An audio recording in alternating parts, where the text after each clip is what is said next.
Hey, happy Monday.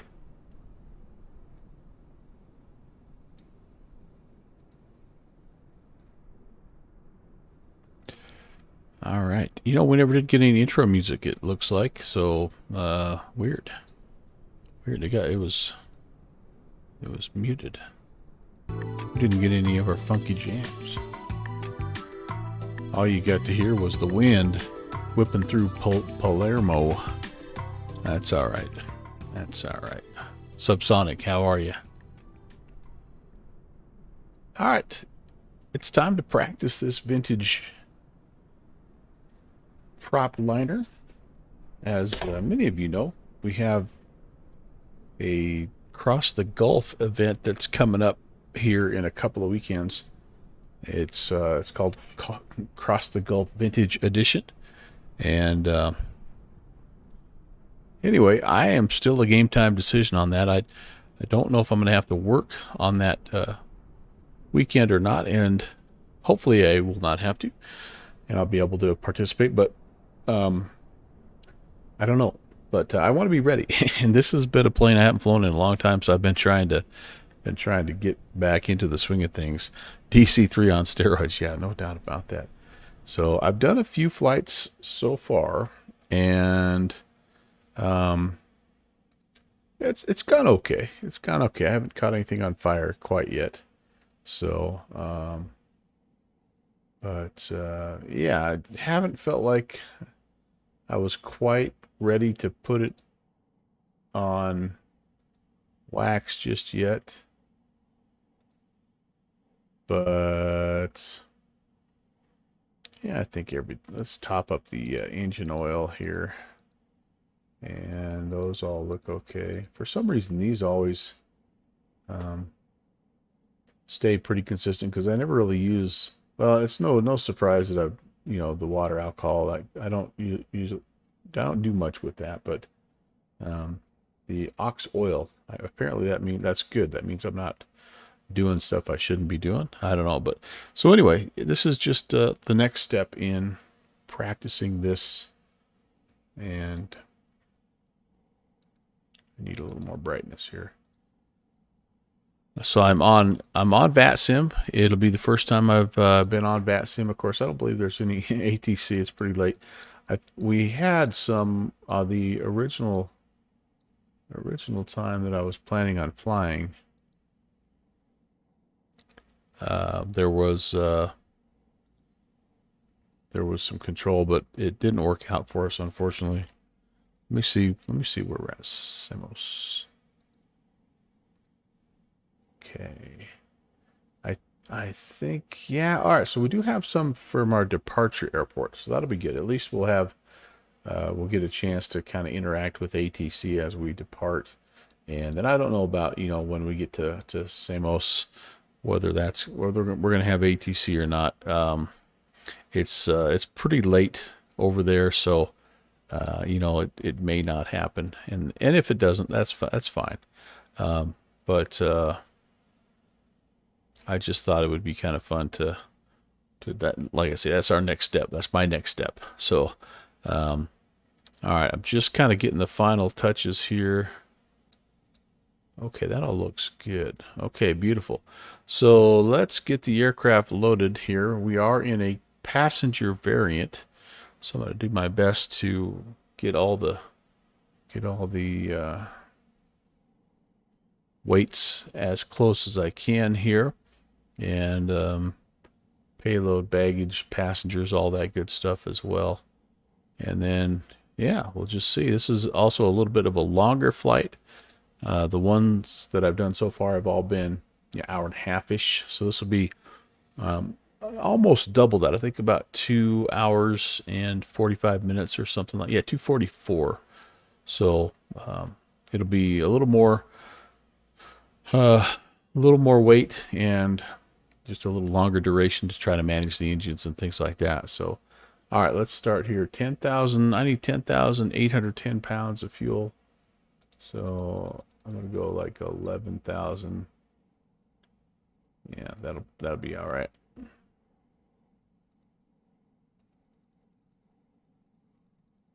If I can get that down to 11. Can I do that? Yeah. 10,000. No, I want, oops.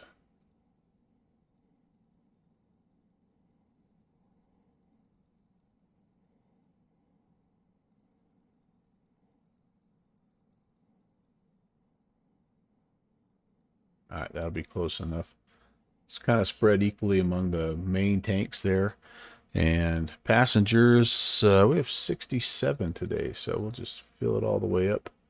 I don't think I can go down. Oh yeah, there we go. And then cargo baggage, about 3,600 pounds. There was a way. There we go. 37. That'd be close enough. All right, awesome, awesome. We'll come back to this. This will help us with our takeoff performance numbers, but we have all that loaded in, so that is good. That is good.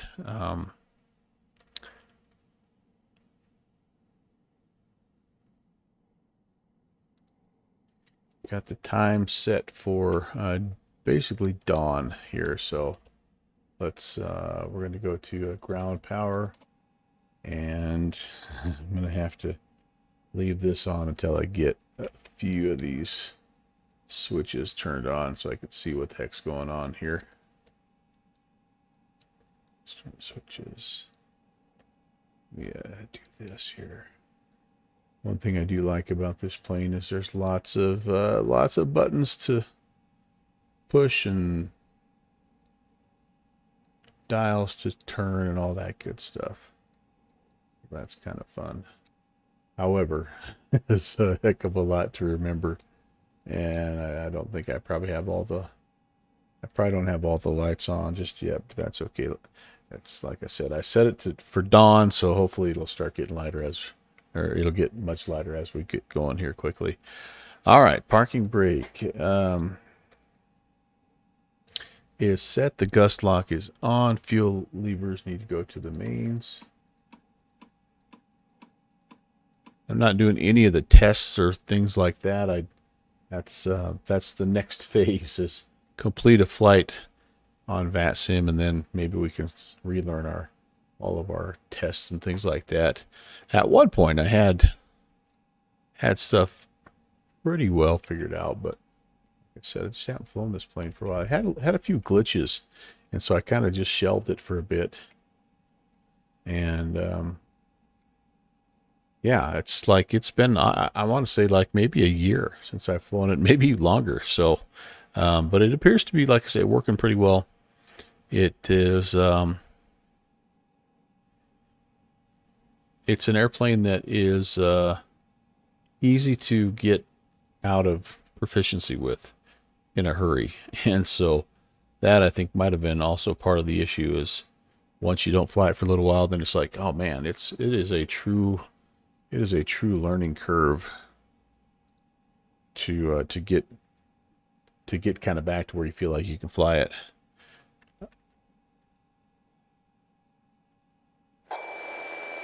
Fixie. Hey, good fixins. Well, I'll do the best I can, Brett. But good to see you, man. I know enough to get the engine started and get it up in the air. Hey, good Io Scotsman. Hi, Ron. Welcome. All right, 2983. 2983 altimeter set. And yeah, I had forgotten everything. Literally like where were all the everything. Where things were, what order they went in. So yeah. All right, we've got the altimeter set. I went down here, by the way, just to check on my hydraulic systems and mixtures cut off and all that. Hydraulic system is off for now, and autopilot, all that stuff. Gear is confirmed down, and all that good stuff. All right, so we need to let's check on the cowls here. They should be set wide open for engine start, so we'll go ahead and get those guys cranked open. I don't know that they move though until, it's the weirdest thing. Like I thought that these were hydraulically powered, but apparently, I don't know. Apparently I'm not correct on that. All right, and then as far as heating goes, it is currently, what is it? That's 16, so it's not too terrible. We're going to go ahead. We'll set the windshield heat to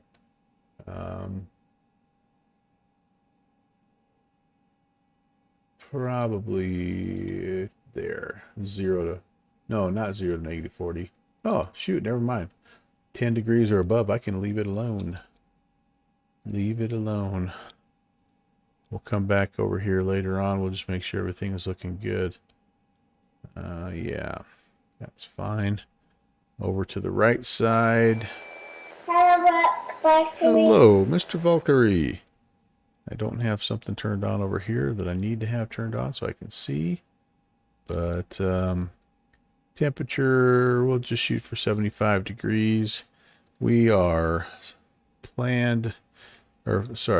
filed 15,000. So let's set the pressurization here. And there we go. 15 and 29 or what did I say, 29 or 83. Apparently I can't adjust that. Okay, so never mind. All right, all that looks good. Yeah, there's a light over here that I don't have turned on. Apparently. Oh well, I'll find it. I'll find it later. How's everybody doing? It's only practice. That's right. I almost thought about it would be good to have a just a stream with you guys and not worry about ATC, but that's okay. It must be nice to have a day off. It has been nice. It has been nice. Although I must confess it, I've been doing an awful lot of work for a day off, but lots of good stuff. You know, I've just been out shoveling and helping my neighbors and stuff like that. So anyway, all right. So all that is good. We are ready for the before start checks, and yeah, I feel like there's something up here that I'm missing as well.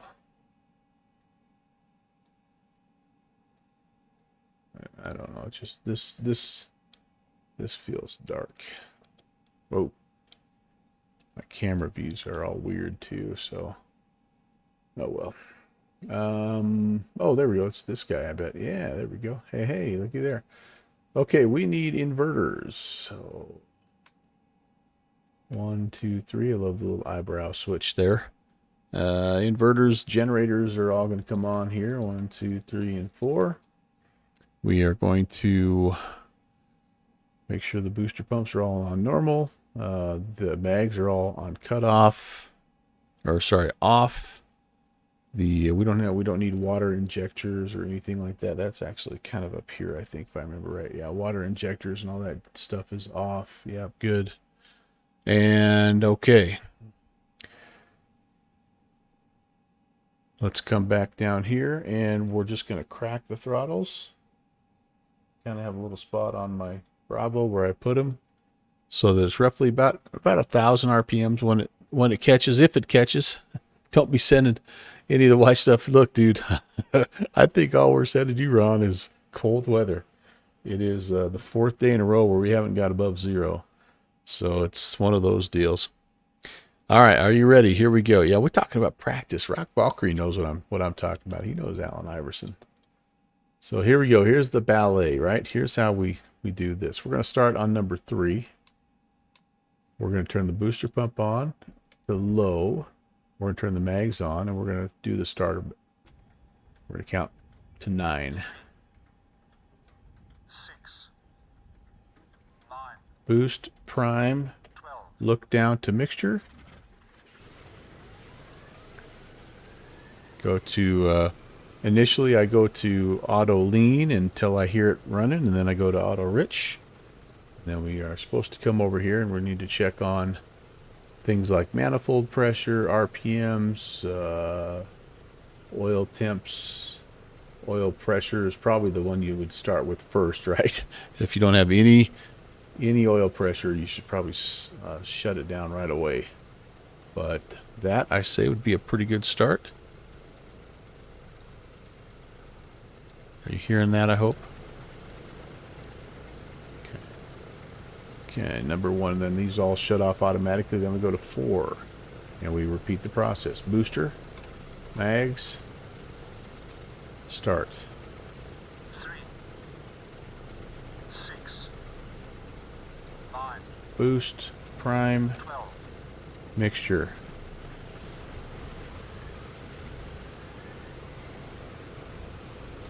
That is a good start on number 4. You'll see number 4, the manifold pressure. Again, oil pressure looking good. Takes a while for the temps to come up. Actually, I think the temps for 3 and 4 are over here, if I remember right. Fuel pressure looks good. And it's very rare that I get all 4 to start on the first try. So far, though, so good. Okay. Then we'll go 2. Here we go. 3, 6, 5, 12. Oh, wrong one. And it just goes to show you don't have to be like ultra precise. Like you've got a little time. I have camera views set that help me. I've got a view for here, a view for here, and then a view for my... I think those are the 3 most important views in the whole aircraft. Because otherwise you can't get anything going and you just get frustrated and the whole works. But you can see as we stabilize here, we're just a little bit above 10,000, so that's generally a pretty happy place for this airplane. All right, here we go. Last one. Over to selector on 1. Starter. 3, 6, 5, 12.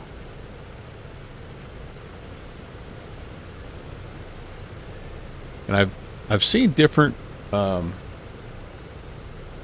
tutorials on that sequence, and so I don't know if that's the sequence, but that's what's worked for me. That's what I had in my checklist. So there might be some sequences that tell you to not engage the mags until you get going a little bit, or you do the fuel booster pumps on 6, then the primer on 9, then I don't know. But anyway, that's just what I've always let it go to 9, and I just turn everything on. I know there's some people that they'll actually start with the mixture in auto rich, and just kind of like you do your Cessna. But anyway, I'm happy with that. We've got 4 engines all humming along. We've got temperatures coming up, pressures are all looking good, and yeah, and then we just have to... What I will do here a lot of times is I'll come over here and just kind of hold on and wait till, give it a little while. This means everything's cold, and I can go ahead and help out the carbs a little bit. Put a little carb heat in. I don't need much, probably about right there. Small adjustments I've found are the way to go with this plane. And yeah, so we'll give it a minute. Oh, see, it was already starting to warm up there. And you can also see all that information over here. Like, see the carb temps are getting into the green, so that's good. That's what you want. That's what you want. And then yeah, all right, let's keep it rolling here. 757 Spy, yeah, he's got a good video, a good tutorial on this. This is practice, Rob. I'm hoping, I mentioned at the beginning, I'm holding off committing to it because I might have to work on that Saturday. So, but I'm going to be ready just in case, because I really do want to fly it if I'm available. It sounds like a really fun event, and so I do want to fly that. I should have had this on already, but we're going to go ahead and do that, and then we're going to turn the passenger lights on. And all right, we're going to go, now that we're running, we can go to plane battery, and we can come back over here. All right, we're getting close. Well, temps are a little chilly. One's chilly, and These others are so cold that it's in moderate stress range. So we're going to undo the ground power unit. Okay. We'll just stay right there until everything hopefully gets warmed up. I might have to just run the engines a little bit. I'm gonna just go up to about 13 or 14. But the problem is if it gets really shaky like that's not good. That's the engines don't like that. So we won't run it in that range for very long.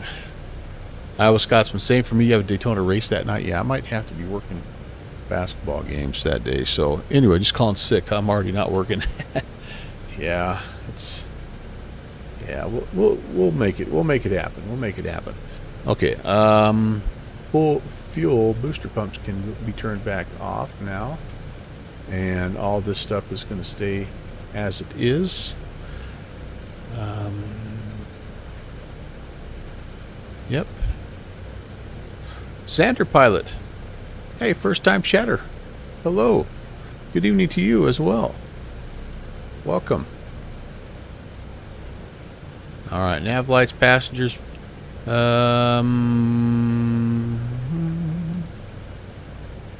We are.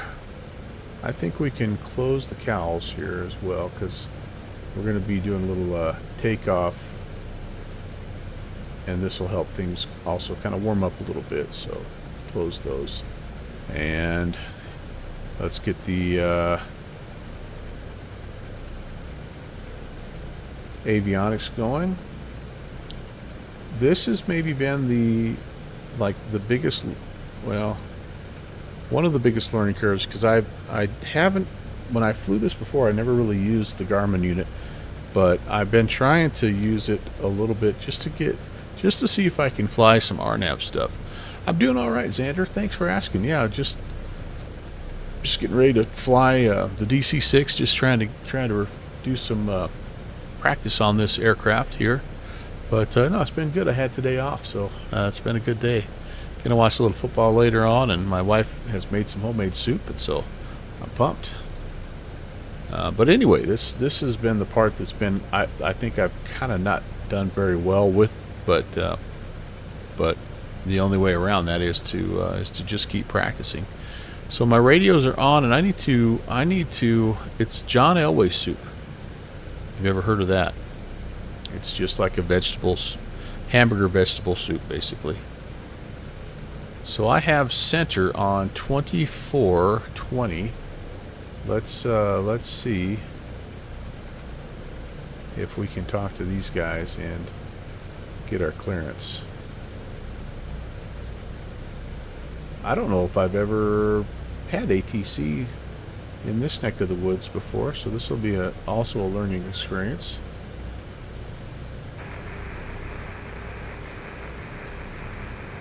Eurowings 101 Lima, Rome Radar. Good evening. We are to Rome Fiumicino as filed. Rome Radar. Covas 5 Mike departure, runway That's us, 32. right? Yeah. Initial climb 6,000 feet, squawk 1,000. Oh, very cool. Clear to Rome, Covas 5 Mike departure, runway 32, climb 6,000. That looks squawk pretty 1,000, darn close to what I'm 121 having Lima. there. Rock Valkyrie. Do I prefer Eurowings 101 IVAO Lima, or read back VATSIM? correct, Xander, I've never 1 actually flown on 009er, IVAO. I hear good things about it, 1009er, especially when it startup comes to approved, European code contact. airspace. Apparently that's a little more Case popular, but 1009er, startup I'm approved, code you for taxi. basically 100% 121 Lima. VATSIM when I'm on the network. Easy 14 Tango Romeo, Roma. Easy for Tango Romeo with you. I was Roma. waiting for Roma. contact. I you. won't be Just, able to. fly level 240 and I bound won't be able to Slovan. roll my R's like this guy. Easy 14 Tango Romeo, thank you. Climb level 380 from present fly Omaku. Oscar Mike. Fly Omaku up to 380 for Easy 1 for All right, Tango we're Romeo. Bye. expecting the Paul. 14 Tango Romeo, direct Omaku. I have to brief myself here because Roger, direct Omaku. we are expecting the PAL 7 Quebec. And this is where I sometimes get messed up. So, Paul, there it is. So, I'm assuming this is going to be the Palmero 7 Quebec. But I'm going to keep all these there just in case because they might give us something Ryanair else. 90 X-Ray Bravo, when ready, descend level 180. And this is quite When definitely ready, an RNAV flight departure, level so 180, that's Ryanair again 90 X-Ray Bravo. why I've opted to put the Garmin unit in is so I can fly these a little bit. It is very, very fun to fly with radio nav for sure, but Station calling, sorry. Itaro 1532 passing 3600. Itaro 1532, identified, I climb think I'm level supposed to report my 300. stand as well. One level 300, Itaro 1532. And I'm kind of in like 110, I guess, stand 110. All right, let's give him a call.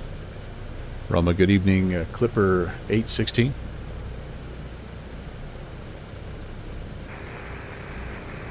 Clipper 816, go ahead. Yes, sir. On the ground, Palmero, sorry, and IFR request to Samos. Palermo.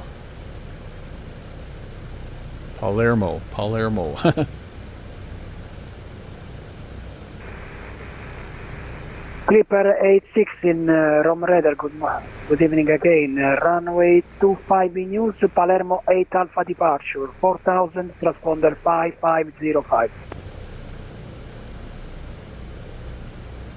All right, runway 25 in use at Palermo. We're expecting initial climb of 4,000 and squawk 5505, Clipper 816. Clipper 816, Palermo 8 Alpha departure. Palermo 8 Alpha. Thank you, Palermo 816. Palermo 8. Palermo 860, read correct, UNH 1009er. Startup is approved and call me for taxi. We'll give you a call for taxi, Clipper 816. Palermo 816. What's going on? Nixie, hello. Hello. That's right, but you like both because it's real. So real, Xander said, very cool. I need to give it a try sometime. I really do. Oh, you made your first flight on IVAO today. Good evening, Ryanair 45 Whiskey is at Lima, India, Echo. We have information out for Boeing 738 customer IFR clearance to Bologna, please. Hi, hello, hi.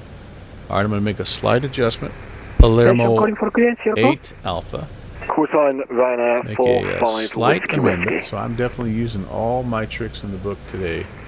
You guys are using Ryanair my 45 Whiskey, Rom Raider, come ciao. here, Palermo 8 To Alpha. Paste Bologna, that in there S5, and see what that does to me. Probably not a whole lot, honestly. runway 32, initial climb Yeah, a little bit of 6,000 feet, little bit of a transponder change 1,000.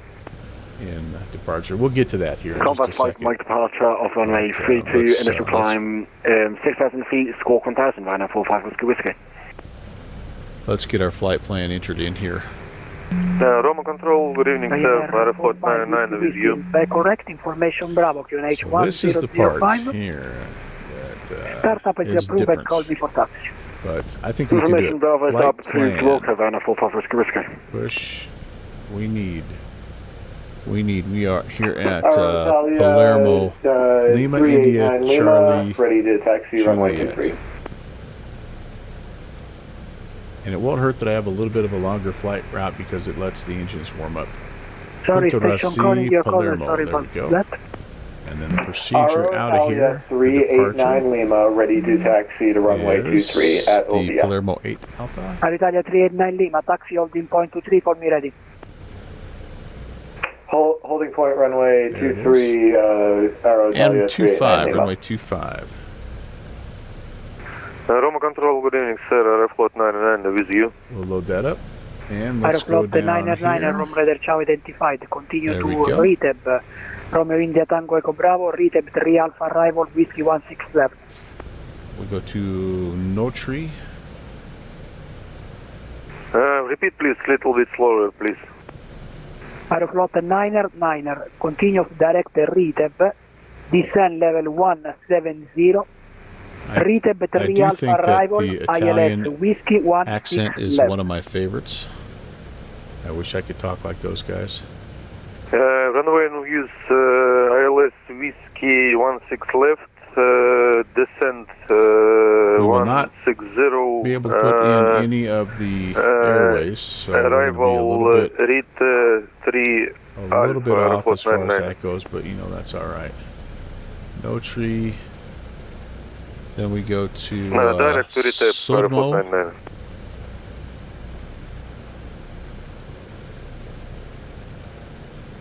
You want to go refill your beverage? Might take me about 5 minutes to get this route in there, but and I'm worried about 125, taking off without the entire route in because I worry I'll forget and then I'll be in trouble. Sodmo.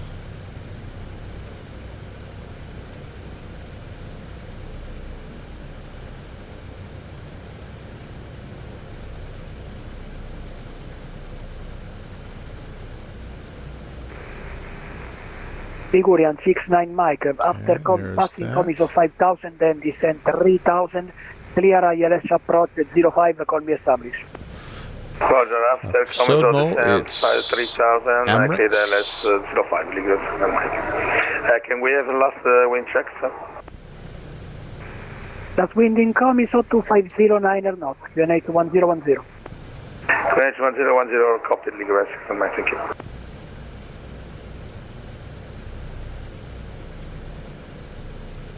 Oh, can I do this? Oh, yes, that'll help a lot. That'll help a lot. X. Oh, yes, I forgot about that. Okay. That'll help a little bit. Amrex. And then it's Lorno.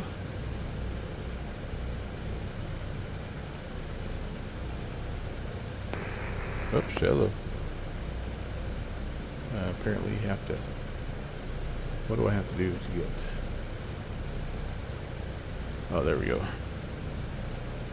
Lorno. It only makes it easier if you actually Italia 389 Lima, holding do it point right. runway 23, Lorno, ready for departure. almost there, you guys. Almost there. Italia And, TRL. 389 Lima, wind 24014 knots, UNH 1005, runway 23, clear for takeoff. TRL. UNH 1005, runway 23, cleared for takeoff. Aero It's Italia the Grecian 389 Lima. TRL. Okay, cool. And two more here. Alani. Roma radar, ciao, Aero Italia 2024, flight level 290. Aero Italia 2024, Roma radar, ciao, identify, direct. Alani. Oops, too fast. Direct, sorry, say again, please.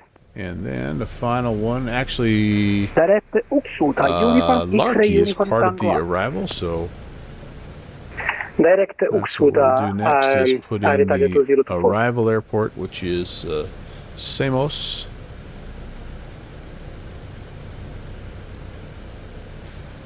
Lima, Gulf, Sierra, Mike. Itarro 204 Milano 132905. Thank you. Milano 132905, Italia 204, Let's ciao, go down to buonanotte. Samos. A te. And let's enter a procedure Aeroflot there. 9er The Roma arrival. 125.5. Uh-oh. All right. This is a little bit of a glitch that I had where it's still wanting it's not Roma letting me 125, decimal work 5, off of airport 99. it's not letting me work off of my arrival airport, so I know a way around that. I'm going to just wait till I get going and then we'll work around that. But anyway, that's just a little bit of a G130 issue that we'll figure out as we go. All right, well that's that's good. All right, let's brief the departure now. So we are on the 8 Alpha, Palermo 8 Alpha departure. Where are 8 Alpha? Runway 25, so departing to the west. It looks like we are going to be making a right-hand turn to Delta 281 Echo. Good evening. We're We gonna be say about 500 when we do that. pass flight level 210 We'll come up off of the 230 racy inbound. VOR. 281, we'll set that. With sir, But let's see, on runway heading 2347, Romero del Ciao to distance identified, of 2.0 continue climb level to PRS, 360, which is from presently clear also outlook, 4.0 Alpha from Tango RAI. Romeo, We turn Uniform right. Papa. We intercept the 281 via Caron and to Lewis. Continue 360 So we for come out here present. to Lewis, below We 5,000. say 2, 3, Then we 4, turn back 7. to Tekra, sorry, good Tekra, evening, get you pin which is 727. 18, We've got so we're information 25 from Palermo, then we're 18 from Fiumicino, PRS. flight level So it looks like 330. we actually Etihad 727, Romero del Ciao actually work identified, off of the continue racy and the descend Palermo level VOR here 230, as well. So and this, so he's given us a, oh, this is cool. after He's LTAP, given us a direct non-RNAV Foxtrot departure here. 4426. Oh, that's so awesome. And I kind of wish I was flying this thing non-RNAV. Oh, that's nice. Well, shoot, maybe we should try to fly it that way. This is flight You level know what? We're going to just practice with the Garmin right now. That's way cool, though. Romeo Foxtrot So anyway, yeah, we climb up, 77. runway heading Etihad 727, descend level 230. for 2 miles. We turn right, Descend pick up to this 281 230. out here to 25, and then we turn back Easy around 14 to Tango Romeo, 108. Milano, We 132,905. need to stay above flight level 0, 0, which won't be 132,905. hard Ciao, for, grazie, sorry, we buonasera, need to get ciao. above flight level 0, 0, which won't be too hard for us. We need to be above 5,000 at Lewis, which again shouldn't be too hard. And then we're on our way. So very nice, very nice. So let's go ahead and brief the taxi Bridge as well. grandissimo, buonasera. Runway 25, so it looks like we'll get Ciao, grande. Tango down here to Alpha for departure. All right, very good. I think we can do that. All right. Oh, that, like I said, that's way cool. Bene fa. That's way cool. To talk.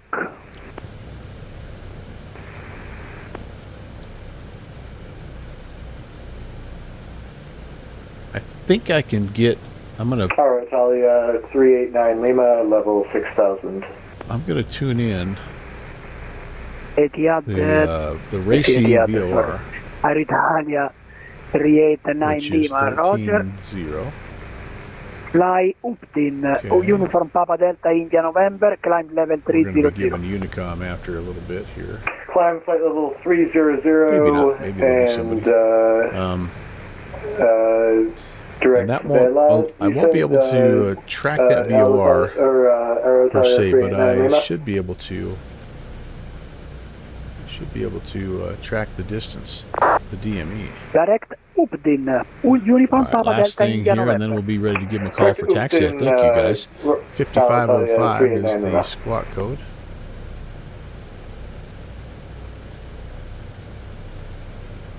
Okay, turn that to Etihad ALT. 727 Roma, contact Roma Nice. 125.5. Nice. Roma 125.5, Ethiopian 727, goodbye. Check my gyros here, 060. That's fine. And yeah, everything I think looks great right there. Everything looks great. So, I don't need to power back. I've got my windshield heat, cockpit temperature, lighting set, nav comms, and yeah, we're ready. From a Clipper 816 is ready for taxi. Clipper 816, taxi holding point, runway 25, call me fully ready. All right, to the holding point, runway 25, we'll call fully ready, Clipper 816. Beautiful. Awesome. All right. And we just put the old landing lights on, and we'll go ahead since we're moving here. Oh man, beacon lights can come on as well. All right. Here we go, guys. I appreciate you coming out. I hope you're doing good. I hope life is good in your neck of the woods. I hope we clear these air stairs, or these stair trucks. So Palermo, by the way, one of the bespoke airports in the Microsoft Flight Sim world, as is Samos. So if you are interested in making this flight and you don't have anything in the budget for fancy airports, this is a really nice little bespoke airport.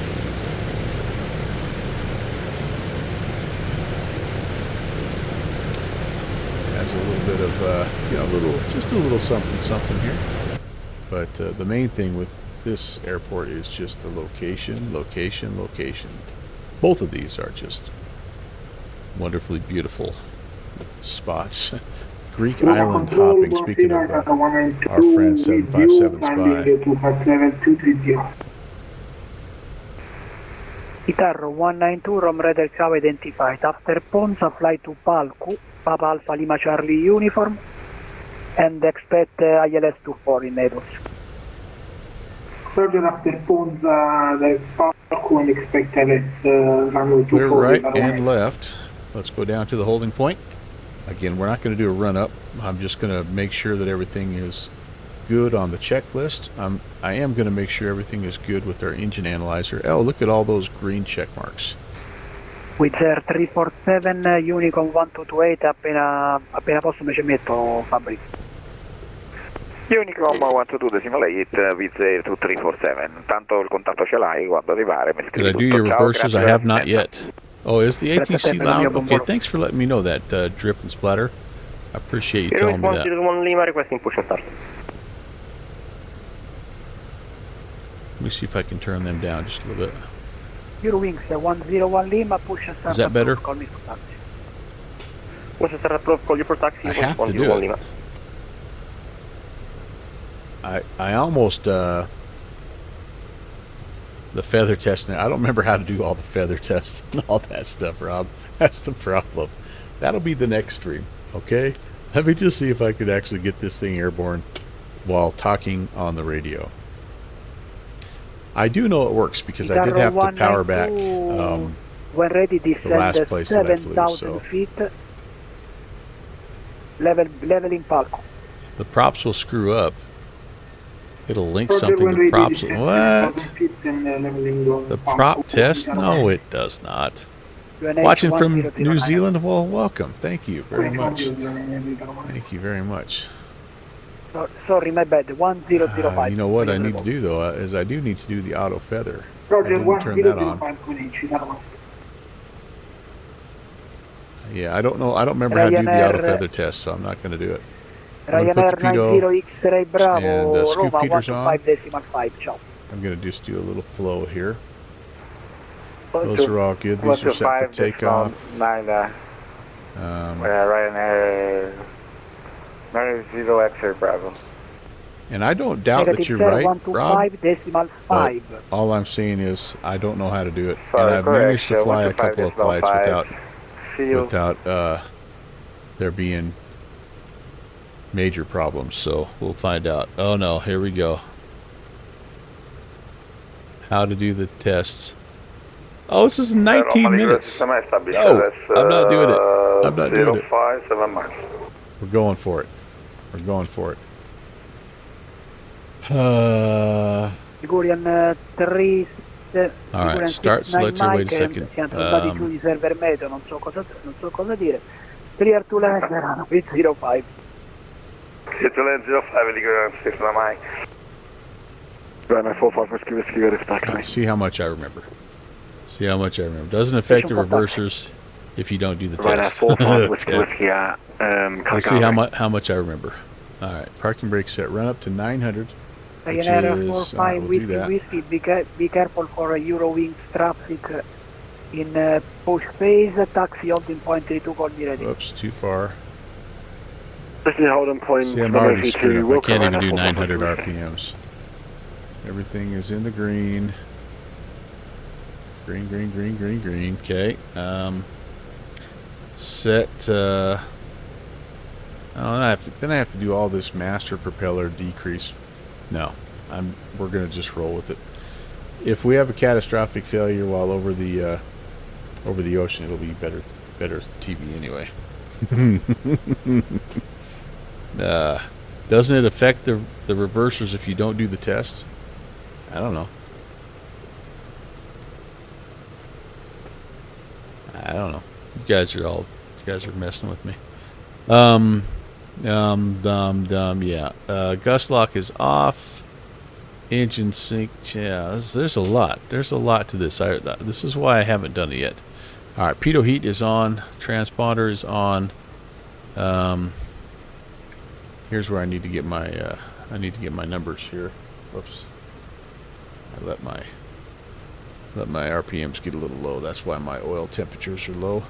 I am looking at weight of, what is my gross weight? 88, 146. I could leave that out, I guess. 88, 146.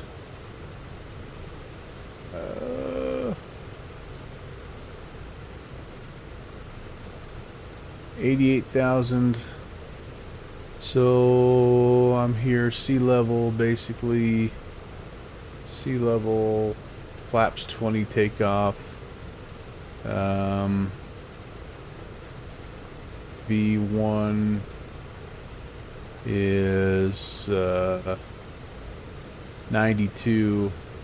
So halfway between 92 and 107, basically. So about 100-ish. We'll say about 100-ish for takeoff. Okay, so let's set the flaps to 20.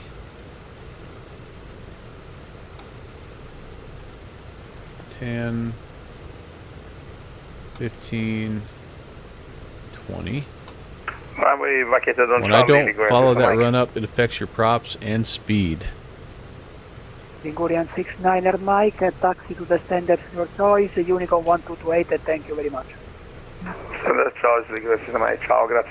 Oh, let's find out. This will be a good test. This will be a good test. Like I said, I don't doubt it, man. Because you're very, very good at this stuff, Rob. So, but I just want to get flying. It'll take me a half an hour just to remember how to go through this checklist, and I won't do it correctly. So,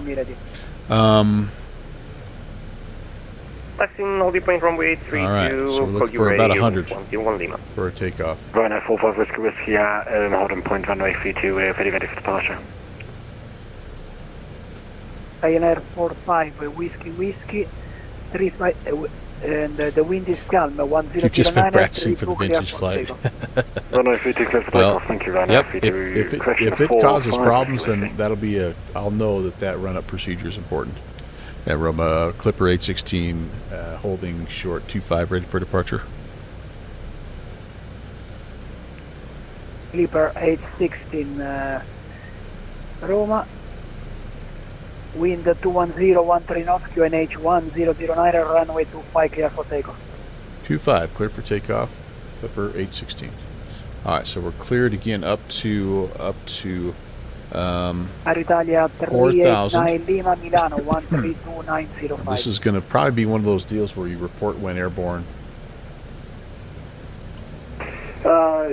Milano 132.950, Aero Italia 389 Lima. Italia 389 Lima 132905. Alright, we got this. 132905, Aero Italia 389 Lima, thank you. India Tango Yankee 19 maintaining 7000 after Palco, clear ILS approach forward and call me stop.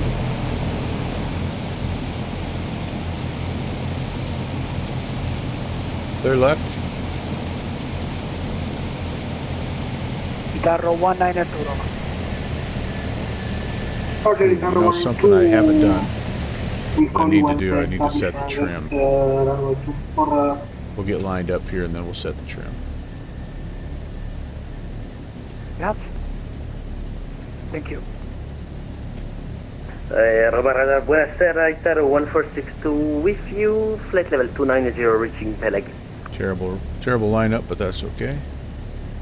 I want Guitarro 146. Alright, about there at point 2. Okay, that's good. After Peleg, direct Alright, takeoff. We're going to do Oh, can you say again for the direct Itara 1462? Increase to 31 inches and After check. Pelec, direct Riteb, Then we'll go to Romeo 53 India Tango Echo and Bravo, 28. Riteb 3 Alpha Arrival, Whiskey 1611. And after Pelec, direct Riteb, reaching 1 for runway 6 left Things for happen. the arrival Itara 1462. Air France 113 Roma. Roma radar, Air France 113, flight level 290, inbound Gavra. Airspeed. Air France 113 Rom Radar Ciao identified. Able to fly direct Romeo Foxtrot 426. 80 knots. Direct Romeo Foxtrot 6, Air France B1. 113. And Romeo Foxtrot rotates. direct Romeo Foxtrot 426 when ready descend level 170. When ready, descent 170. Positive rate is indicating gear coming up. Runway 45 Whiskey Whiskey passing 4,500.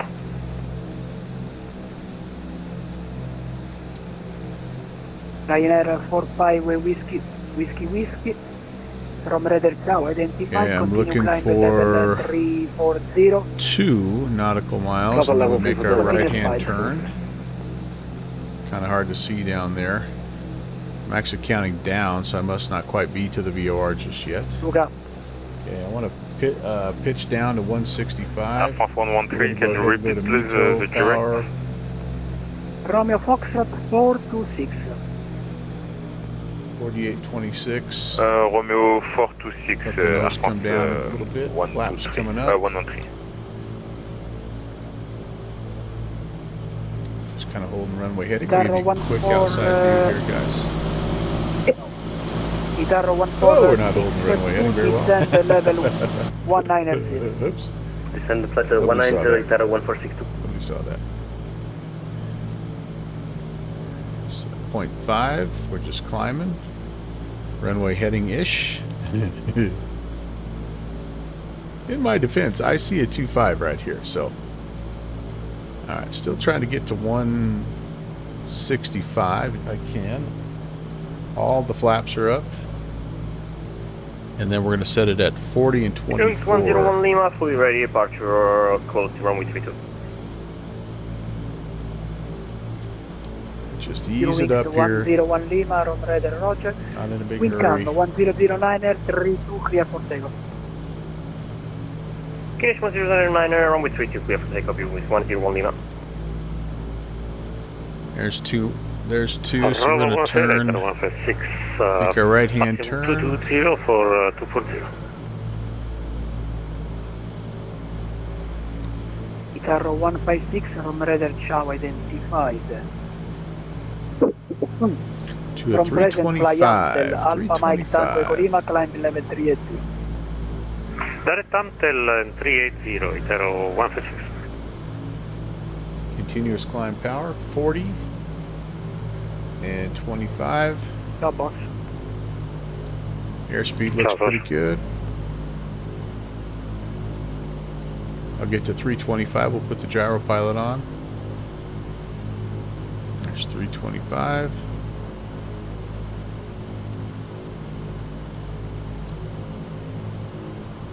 Ryanair 45 Whiskey, reclear to Lomet. Lima Oscar Mike Echo Delta. Direct to London, Runway 45 Whiskey Whiskey.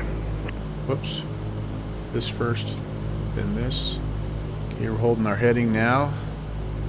And our airspeed's not too bad. We're climbing maybe a little aggressively.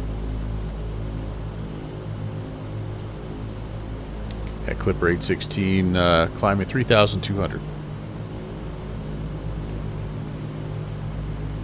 Clipper A16 identified. Continue climb final level 150. From present fly Lorno, Lima Oscar Romeo, November Oscar. Alright, to continue the climb to 150, and I'm sorry, I need that waypoint again for Clipper 816. Clipper A16 direct Lorno, Lima Oscar Lima Oscar Romeo, November Oscar. Alright, direct to Lorno, 816. Okay, we're just going to kind of go here, and Lorno, where are you, Lorno? I didn't see Lorno.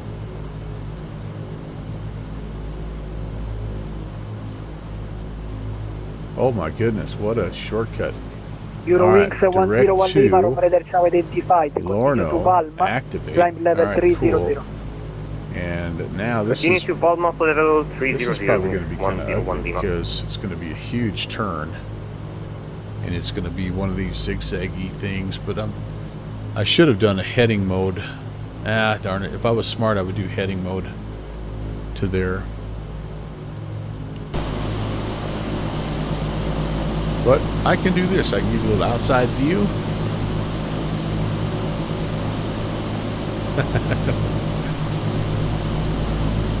Rob Walker had the same problem as me. It sat in the hangar for a long time until being used. Unused. Yes, indeed.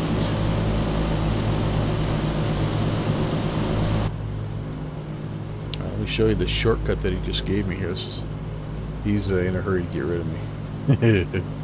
So Lorno is like clear over here. So I'm like just cutting all the way across, which, you know, what the heck. You get a lot of those in European airspace anyway. You get a lot of those little shortcuts. But now I'm liking it. Yeah, and Rob, me too. I mean, like, I forgot how much fun this aircraft actually was. And there was a reason why I got it. I mean, I do like this era of aviation, and let's be honest, there's not anything in Microsoft Flight Sim quite like this. So it's cool to have something like this at this level of you know, of add-on. That's just gorgeous, just absolutely beautiful. Air France 113, contact Roma 125.5. Yeah, that's a good shot there too, Phil. Contacting Roma 125.5. I got a feeling we're gonna need a lot of screenshots today.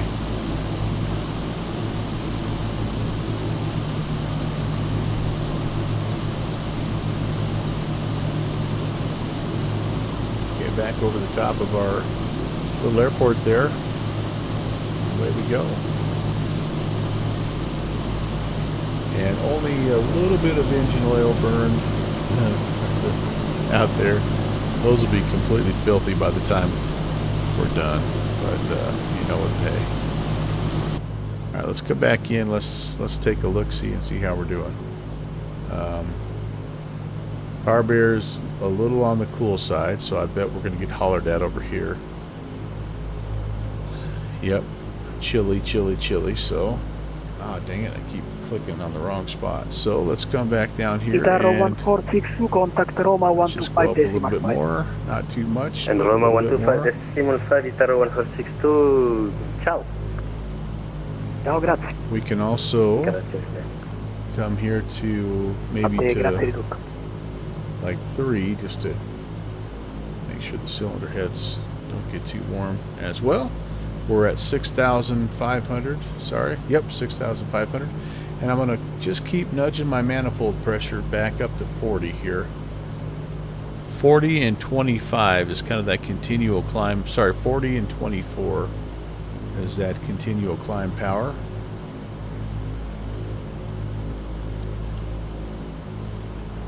Oil temps, that we're a little warm here, but that might be because everything is still, well, yeah, it's not bad actually.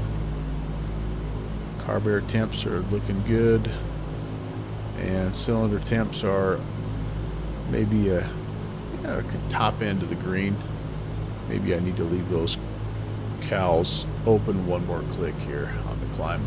You know what? I'll just keep open at 6 degrees. There we go.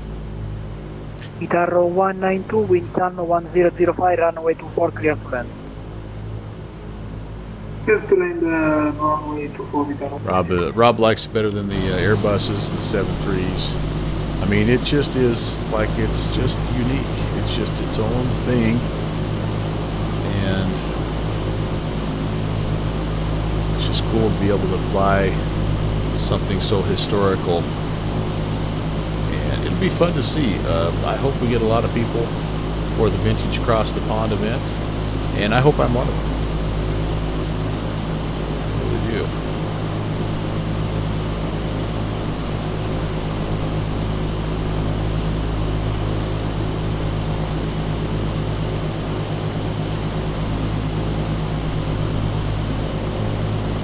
Well, okay.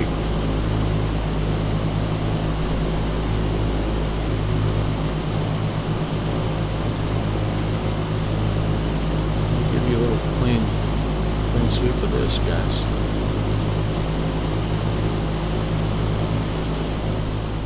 Reaper 816, Rom radar closing. Thanks for flying. See you next time. Good night, mate.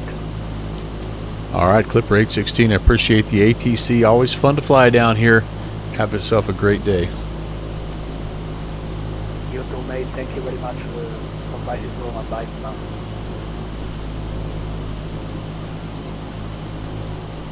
All right, we'll see you later, Palermo.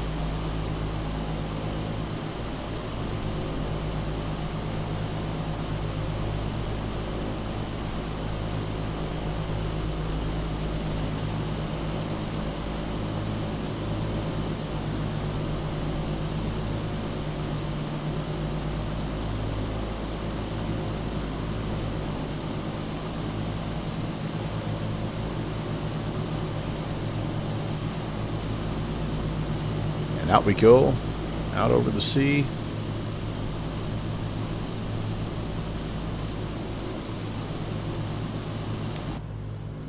So he's closing. We're over to Unicom. Again, just going to kind of check on our temps. Those are green. Oh, that one is getting a little chilly, but we can adjust that. Those are okay. Yep, all those cylinder head temps are getting a little cold. So I'm going to go up here and we'll close them just a little bit. And then again, I'm not quite getting 40 now, so nudge up the manifold pressure a little bit more. And we may have to go, we're going up to 15,000 here. Shouldn't have to use the superchargers, but we're ready if we do. My airspeed has slipped just a little bit. You want to climb at about 165, but that's okay. We're through 10,000, so I should turn off some lights. Retract and off. That'll help a little bit with the with the airspeed as well, not having those lights hanging down.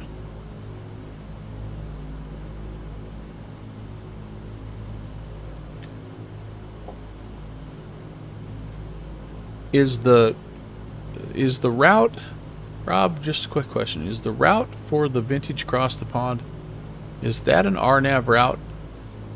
I guess I just assumed it was going to be, since it was kind of coming from outside the U.S. and everybody that's outside the U.S. Okay, so it is important for me to be learning this, which, yeah, so far okay. So far so good.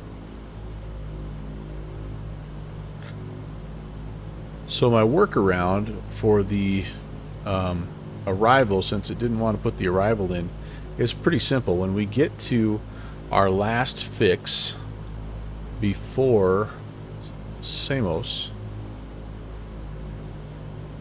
or before I should say the arrival, so yeah, so when we get to Larky, what we're going to do is we're going to kind of put, as this isn't much of an arrival, it doesn't look like, yeah, the Larky 2.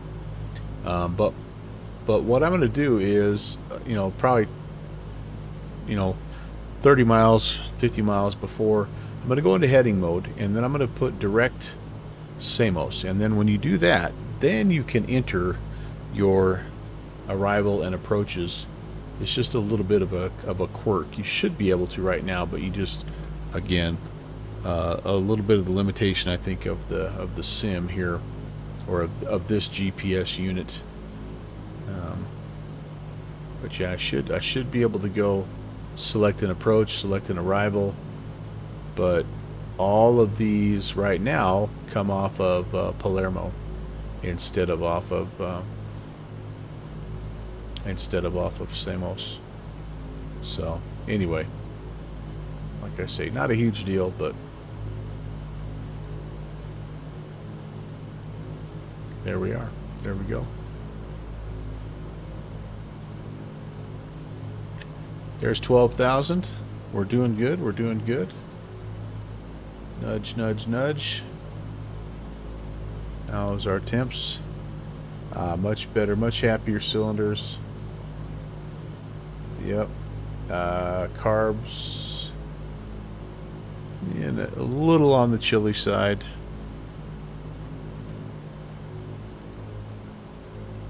Let's go ahead and just nudge it up ever so slightly. Maybe one handle width. See what that does. Once you get to cruise, it's kind of nice. You can pretty well set it and forget it. I think that's something that they maybe toned down a little bit from the beginning, because I remember that being so finicky. And man, I was flaming engines out left and right. Oil temps are still registering moderate stress here. So what's going on with the oil temps? Yeah, they're a little high, aren't they? Well, hopefully once we get up to cruise, which is just another 600 feet, we can back off on the power, and that'll help cool everything off.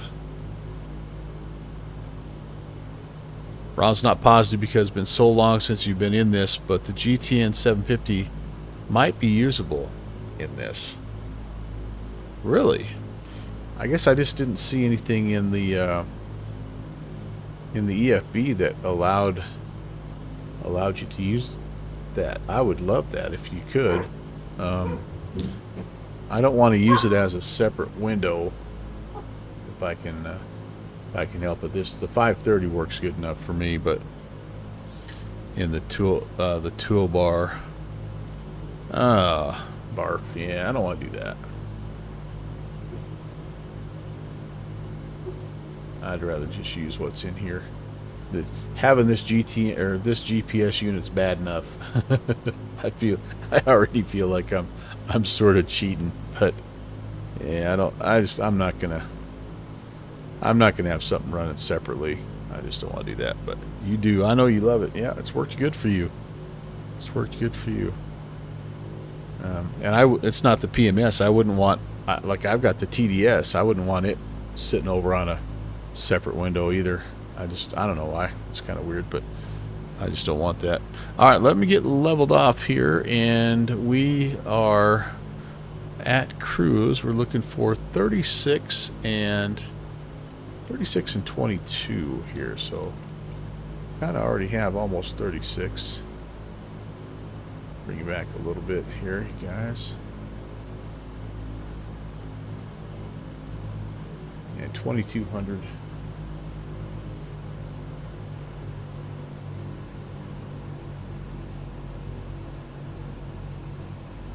All right. And then we'll keep an eyeball on this oil temp situation, see how that goes.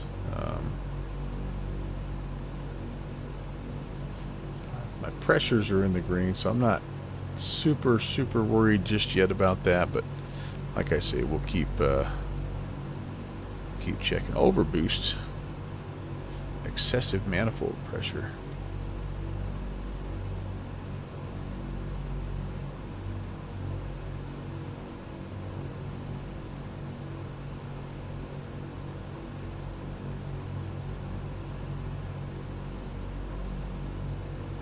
Back to 35. Yeah, didn't like 36 for some reason. That's okay. Hoping to get somewhere about 240 on the airspeed. So we'll see. Maybe this is one of those situations like Rob was talking about. I didn't go through the feather test and get everything the way it's supposed to be. Oh, Buffalo scored. Nice. Yeah. My wife was really excited to watch that game. She's crashed out. She's not been feeling good. She's working on a nice cold, I think. But yeah, I have that going myself. So That's the nice thing about on demand, though. You can go back and watch it live. But yeah, so anyway, oh man, the weather there looks a heck of a lot nicer than I thought it was going to. So neither one of these teams care about the cold, though. I mean, Buffalo and Pittsburgh, right? But you do worry about people traveling to and from the game with as bad as the weather was.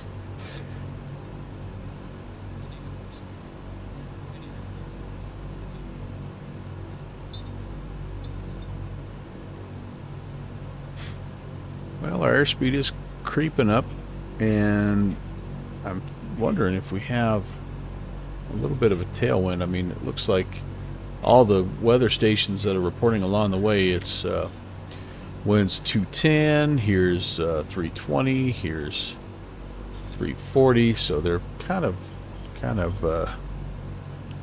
west-northwest winds.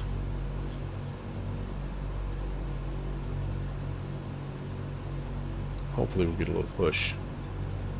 14. Oh, geez, wait a second. I want 15,000, not 14,000. Holy moly. Alright, so let's just climb. I'm not going to worry too much. I'll give it a little bit of extra manifold pressure just to get back up and going. But, shoot, that would not have been good. Excuse me.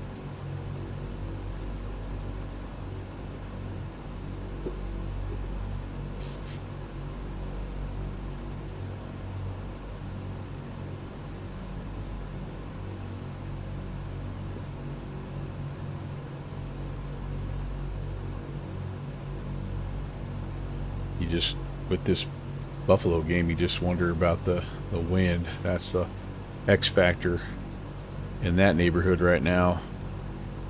You know, it's going to be cold. The field looks like it's in great condition, but the wind is what you wonder about.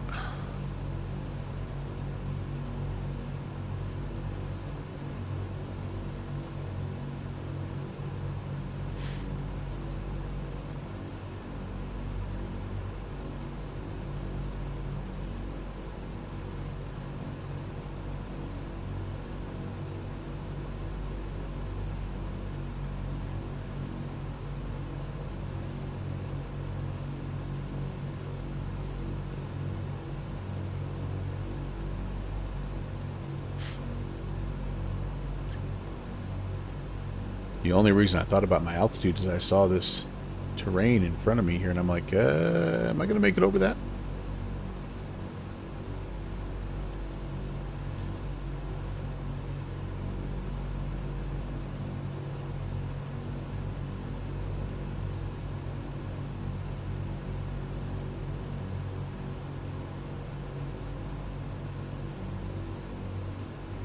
I tell you what, I'm fully firewalled on the manifold. I could almost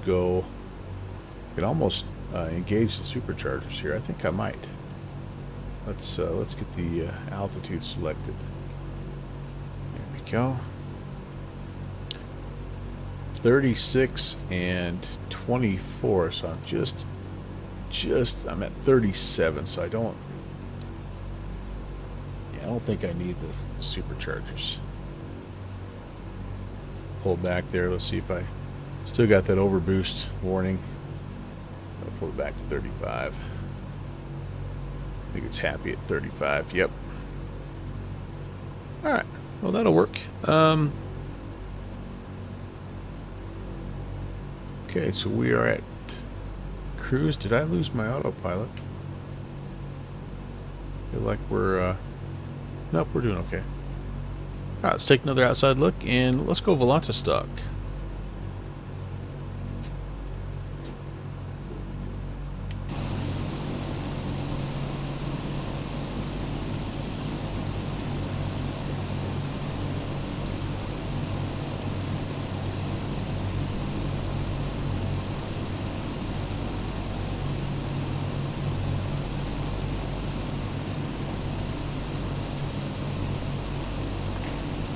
Who do we have in the air? Benveno is at Alicante. Easy for me to say. 989 Juliet Tango, Myrtle Beach. Our friend Connor is at Nala, Pure Luck. He's up cruising. He's doing his world tour. If you haven't been following Pure Luck, he's on this crazy world tour, and he's doing it almost exclusively in the A300. So let me come back inside so we can actually hear ourselves think a little bit. He's going from LA to... Wow. That's a long cross the Pacific. There he is. And now he's moved up to the 787. Okay, yeah, I was going to say the A300 doesn't have that quite that range, but anyway. Shusey, Kevin is flying down from Melbourne, down along the southern coast there. Very nice, very nice. And what about Zaf? What's Zaf doing? Descending into Salt Lake City. Frontier Flight 2524. Very nice. Up from Phoenix Sky Harbor. So it is Moncton Monday, you guys, and so I'm curious, this doesn't surprise me either to see quite a bit of coverage on a holiday weekend. So it's if you're not from the States, this is a federal holiday. This is Martin Luther King Day. So there's most places don't have work, and so we should see Moncton coming online here in the next little bit, probably hour or so. And then the northeastern part of the U.S. will be rocking and rolling. A lot of times we'll get ATC wherever there's storm activity, also because people in the sim love to try to fly that bad weather stuff. But Europe, it's getting pretty late over here. About 11 o'clock at night, London time. So Monday, everybody's got to go to work tomorrow. So not a whole lot going on here. But I tell you what, this little Palermo airport, I'm starting to like it. I'm starting to dig it. We've flown out of here now a few times. This is my third, I think, yeah, third flight. So we've done a couple different ones. This is the current one. We've done two more. Came from Innsbruck, yep, and then this is Rome, down here to Palermo. Anyway, just a cool little spot. And again, all part of the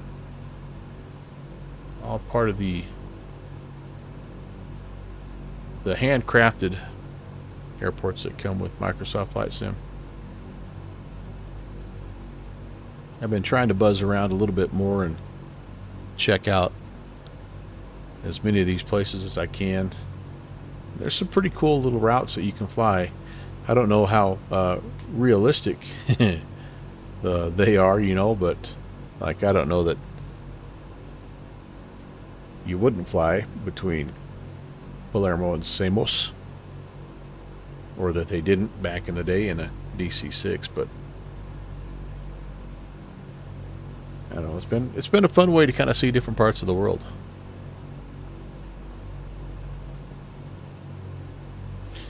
Alright, how close are we here? Temperatures. Cylinder head's a little chilly. I think I'm going to close the cowls a little bit more. Carbs are doing alright. Oil temps, they're just going to kind of be cranky, I guess, and we'll just have to wait and see. Close those cowls. I'll probably go 2 degrees here now that we're at cruise. Just try to keep everything nice and green and happy.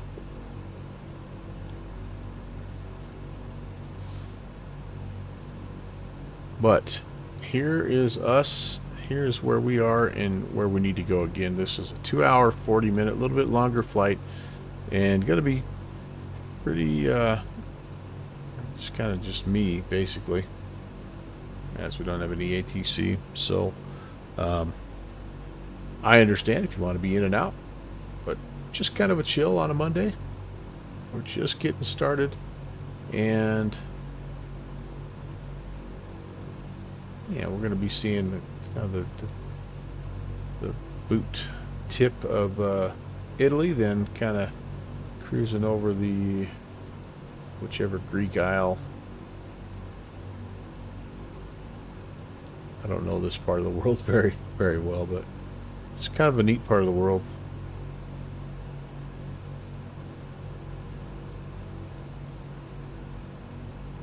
Put the football game on in the background and enjoy the sound of those beautiful radials.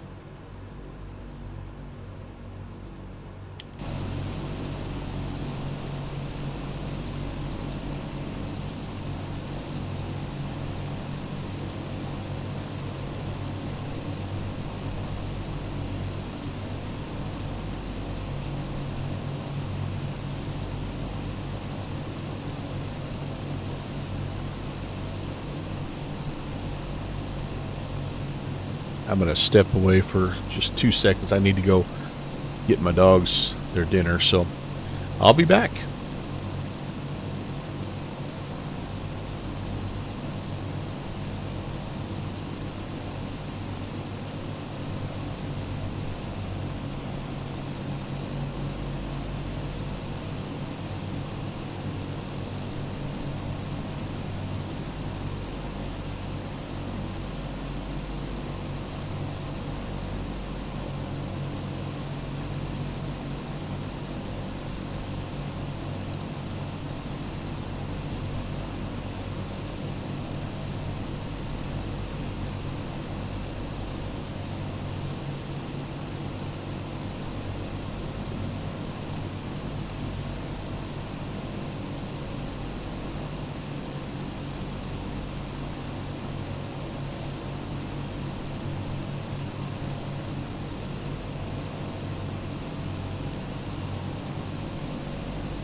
Alright, what'd I miss?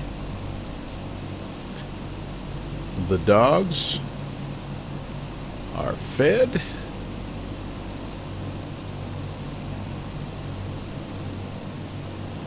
And happy. Let's see if our engines are happy.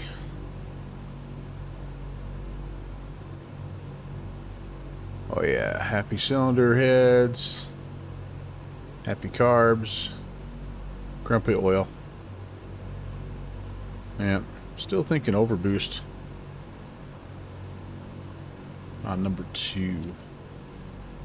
What I got going on number 2 here? Really? Number 2? I'll pull it back slightly to 35. Yeah, I don't know. We're doing about 220 though, so now about 210, I guess. Definitely not getting that 240 that we want. So, Rob, I'm thinking you might be right. Maybe that run up, there's something to it.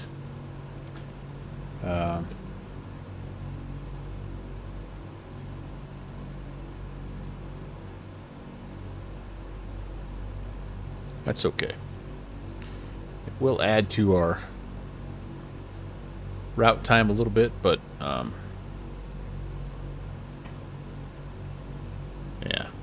Oh, I just was saying, Rob, I'm not getting the airspeed that I need right now. So there might be something to that run-up procedure that you're talking about, where I'm not something's not synced up or something. So that'll be my next thing I work on, is trying to work through that sequence. I've got it. I've got it on the checklist here. I've got it on the flow, but I just don't remember all the. Yeah. You had the same issue, but you did the run. Oh, thanks for sharing. Yeah. Okay. So that video. Yeah, you got it. Thank you. That'll be good. So we'll plug along though here at 210 again. We don't like everything's looking pretty good, and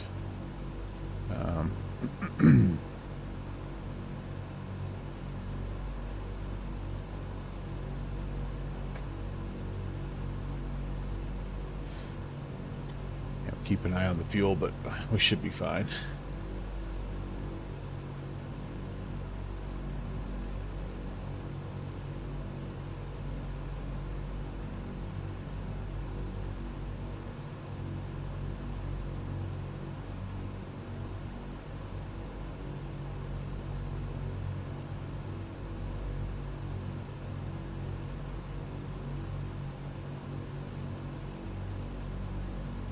The other thing that's in the good categories, I think my John Elway soup is just about done, so I'm going to have myself a little bowl of that here in a bit. And the Bills are winning, so that's good. Being from Wyoming, we're sort of automatically root for the Bills with Josh Allen. Nice to see an old UW guy doing well. Although there's a few of them in the league here and there, so.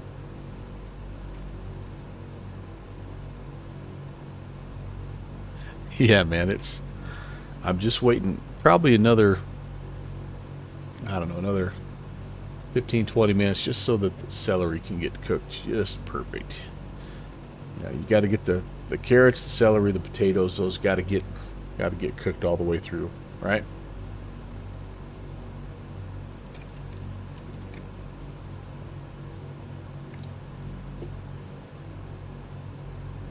Then take a nap.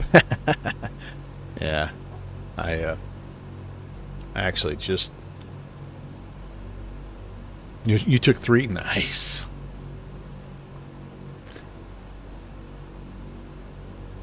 So far, I've got 2. I was kind of like you. I was up really early and fell back asleep for about half an hour or so. So I kind of counted that as 1. I did a few things, and then fell back asleep. And then after I got done shoveling, I came in and crashed out a little bit. So, I'm still waking up.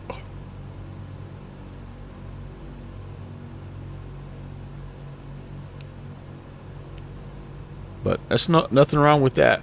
Nothing wrong with that. Guy needs sleep. Just listen to your body. Get your sleep, and everything is good after that.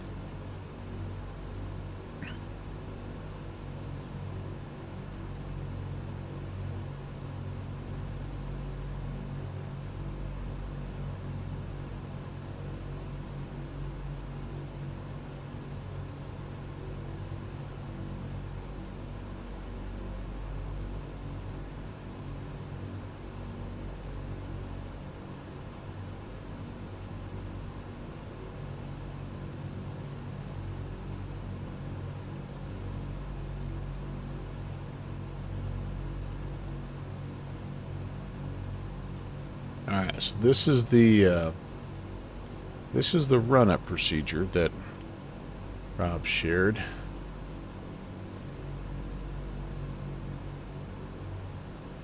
Hello and welcome aboard, everybody. It's Rob from PMDG.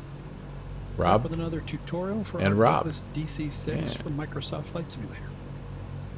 Now, last time I told you we were going to do a takeoff this time, but you also recall I told you never trust the check airman. We're making a slight detour into the run-up block to go through a few technical details of the run-up process. So, let's get started. The first step in the run-up is to just make a quick scan across the gauges, make sure things look good. Pretty much what you want to see is all engines indicating about the same. Our oil pressure is a little bit low, so I'm going to raise the RPM to about 900 RPM there, and that'll get the oil pressure back up around 35-40 psi, which is plenty good for sitting here at idle power. Other things you want to just take a quick look at, make sure your oil temps are above 40, and make sure your cylinder head temperatures down here on the left are not up in the yellow arc at all. First thing we're going to be doing is a propeller governor check. This is your master propeller controller. It will control all 4 propellers for you. This box right here is a mechanical device that allows you to have all 4 propellers controlled through that single prop lever. To put it another way, this prop lever works through the mechanical innards of this box in order to provide you with some automated control for all 4 engines. You'll control RPM using this knob by moving it back and forth most of the time. But there is some automated control for each individual propeller if you needed to fine-tune things, so that's what we're going to be testing right now. We'll start out by bringing the RPM up to around 1600 RPM. A little bit of adjustment there, we can get it fairly close. You don't have to be scientifically precise. Really what we're looking for is to measure that things are controlling properly. Go ahead and hit your throttle locks. That'll keep you from accidentally moving the throttles. Now, we're going to then move the master propeller controller aft like this and watch to see that propellers actually go to their minimum governing speed, which is about 1200 to 1250 RPM. Next, what we're going to do is we're going to take the propeller control out of automatic and we're going to set it to manual. Then move each of these individual propeller switches forward. And we're instructing each propeller to accelerate again. And what it's going to do is go back to the speed that we had set previously, which is about 1600 RPM. Now we're going to go and check that we can control them to slow them down as well. So pull these switches to decrease. This takes a couple of seconds while the mechanical innards sort of sort themselves out, but with these switches in decrease, we're waiting to see these 4 blue lights come back on, and also that the RPM this is all looking vaguely familiar. Which is to go back down to minimum governing speed at 1250 RPM. As you can see, we get the 4 blue lights. That tells us that the box believes it has control of those propellers, so all is now well. So we'll put these switches back in the neutral position. We're going to switch control from manual mode to automated based on the number 2 engine. Now the box is using the speed of number 2 engine to govern all 4 engines. So move the master controller forward, we should see all 4 engines follow it, and they're all back up at about 1600 now. That might seem a little bit confusing. We're going to cover this in great detail in an advanced tutorial, but I wanted you to see how the controller box is linking itself to either engine 3 or to engine 2 in order to provide you with control of all Rob, 4 engines. you've hit the nail on the head, man. It's going to take a long time, and there's only a minimum amount of spawning points too, so that's going to be tricky. To set your RPM, and that'll be the end of it. Now we're going to do a check of the manual propeller feathering system. These red buttons control a pump that pushes oil into the prop dome in order to feather the propeller in the event we need to. This test, what we're looking for is, after we push the button, we want to see the engine RPM start to fall off, and then we want to pull that button out really quickly. Best way to do this is use your center mouse wheel knob, roll it forward to push the button, roll it backward to pull the button out. Push the button, you see the RPM, I roll the wheel backward to pull it out. Forward, push the button, glance down, see the RPM, pull it back out. You do want to do this quickly. And the reason why you want to do it quickly is pushing these propellers into the feather position is kind of hard on the engine. I've seen what they have on that list, Rob, but I'm just hoping it's enough time. You need them. All right. See? Look at it'll that. be all right. Check's done. Isn't that simple? All right. Next, we're going to check the propeller synchronization system. This is the system that senses the RPM of the propellers and keeps them all in phase with one another in order to ensure that you don't hear that sort of warbling sound in flight that's kind of annoying. Now, the way we're going to run this test is by bringing the manifold pressure up to 25 inches, and then we're going to come down and we're going to be using the synchronization switch, which is located right here on this box. And in order to do this test, just unlock your throttles if you locked them from the previous test. That'll make your life a little bit simpler. But we're going to bring the the manifold pressure up to 25 inches of manifold pressure. And you can see, just bring it up there nice and slowly. You should see the propellers settle in around 2050 to 2100 RPM, somewhere in there, depending on conditions. And that's about what it should look like for you. Engine synchronization is controlled primarily with the master knob here, but it functions off of either engine number 2 or engine number 3, so we're going to test both. Let's start off by setting the switch to auto number 3. That will allow us to test the synchronization on the number 3 engine first. Yeah, I've got everything. As I look at my flow, as I look at my checklist, I have everything listed out pretty well, but it's really good to see this. And I'm probably the same issue. I'm going to have to watch this video again. Slightly until we get to about 1950 RPM, which is right about there. So you can see now that that knob has come back. Now what I want to do is push the resynchronize button. And what I'm doing is telling the system, this is the RPM I want you to govern the engines toward. That's probably the step right there, as much as anything that affects the engine performance. So we want to make sure that all the engines don't follow the number 3 throttle. So we can draw that back, and you can see that the number 3 engine has started to slow down, but the number 4 and the number 1 and 2 engines have remained at that 1950 RPM. That tells us that it's working. Now we're going to go ahead and we're going to do the same test by switching us over to auto number 2 so that we can check to make sure that the same system works properly on engine number 2. One little hint here that I'll teach you. When you go to grab the throttle like this, sorry, wrong button. When you go to grab the throttle and pull it back, I use my mouse wheel. If you hold the shift key down on your keyboard while you roll the mouse wheel, you get much faster control than just rolling the mouse wheel. So you can see that the RPM for our engines has behaved appropriately. So now we set that back to number 3 auto, because that's usually the one that you leave it set to just for normal day-to-day operations. Some airlines will move it back and forth between them during flight or in subsequent flights, but we'll just leave it over there. Okay, now let's get everything reset. Pull your throttles to idle, push your propeller controller full forward. You'll see your blue lights come on. Now it's time to move on to the next test in the run-up. This test is to test the propeller reversing system. We want to make sure that the props go in and out of reverse cleanly without getting hung up. We do this by pulling on the reverse lever and then checking to see that these orange lights come on. So pull the reverse lever down, add a little bit of throttle. As the propellers go into reverse, those orange lights come on, so we know we've got reverse. Pull the power to idle. This lever should auto clutch back to a neutral position.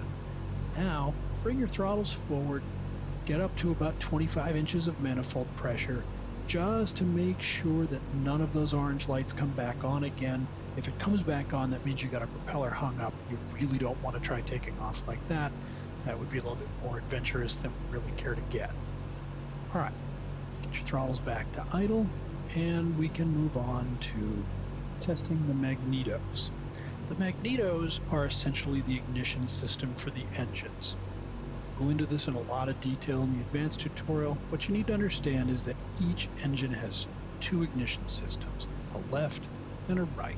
So what we want to do is make sure that they're both operating. We do that by using these switches right here. These are your ignition switches. You can see that it's got a right, a left, and a both position. The position the switch is in tells you which ignition system is running. If both of them are running, we'll see normal RPM. If you set it to either the left or the right system, the RPM will fall off, generally about 100 RPM, due to less efficient burning of the fuel inside the cylinders. So this is how we test it. We start out by bringing the manifold pressure up to about 30 inches of manifold pressure. Now this is a critical power setting in that it allows us to check a number of different things to tell us that the engine ignition system is working properly. First off, we want to look and make sure we can get to 30 inches of manifold pressure. You can see that we did here.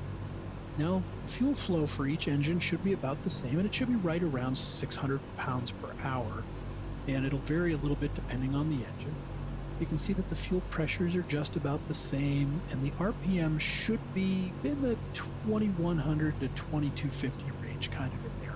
You should also see that your torque readings, these BMEPs up here, they should all be around 140, give or take a little bit. All right, so we're going to come up here to the overhead. Now the way we're going to run this test is by rotating these switches, and we'll do engine 1 and engine 3 first. And we set them on the left ignition harness. Now, we should see that engine 1 and engine 3 both fall off about 100 RPM. It's because they're only using a single ignition system. It's less efficient, it burns the fuel less efficiently. When we set them back to both, the RPM recovers. Now set them, we'll go. All right. Feel pretty good about that. All right, but anyway, that's like I say, good to have. Thanks for sharing that again, Rob. That'll be helpful. And but it's just, you know, one more thing that you got to practice.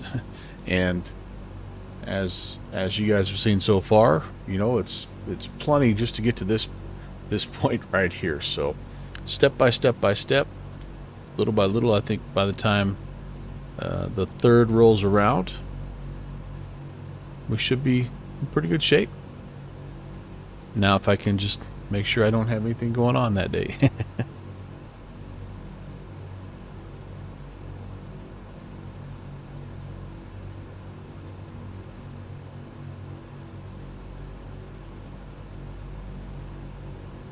Uh-oh. Rob's talking.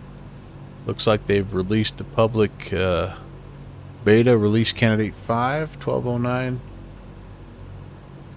Release candidate 5. Very nice. Very nice. I'm not seeing anything mega here, but I'm sure there's going to be a thing or two that will be helpful.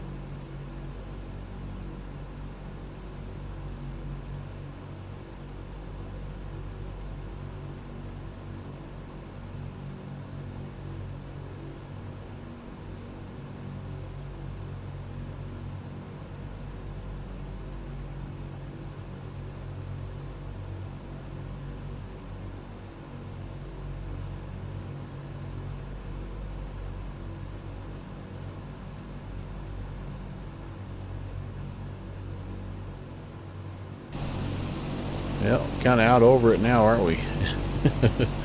No, nowhere to run, nowhere to hide, nowhere to glide. Better not have anything happen here. Better hope your pilot ran the entire engine run-up procedure.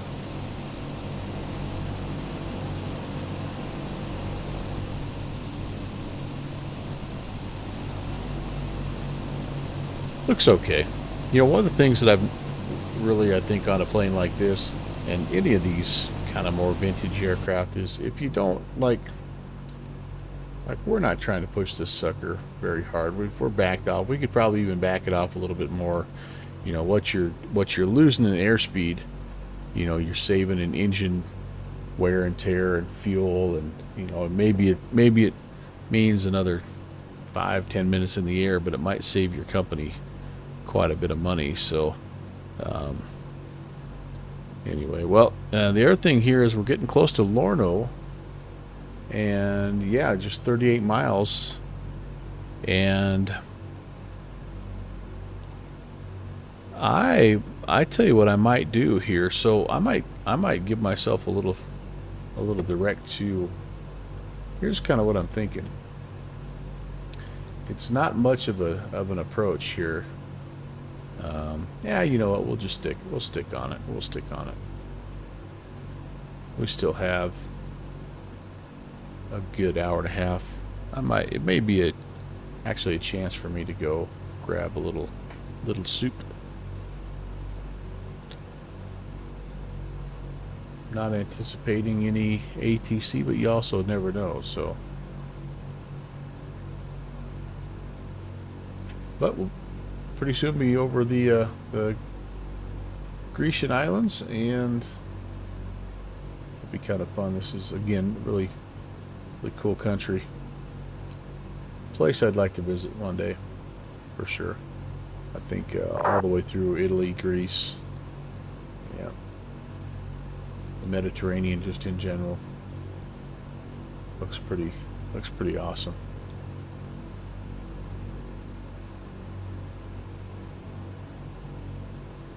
All right.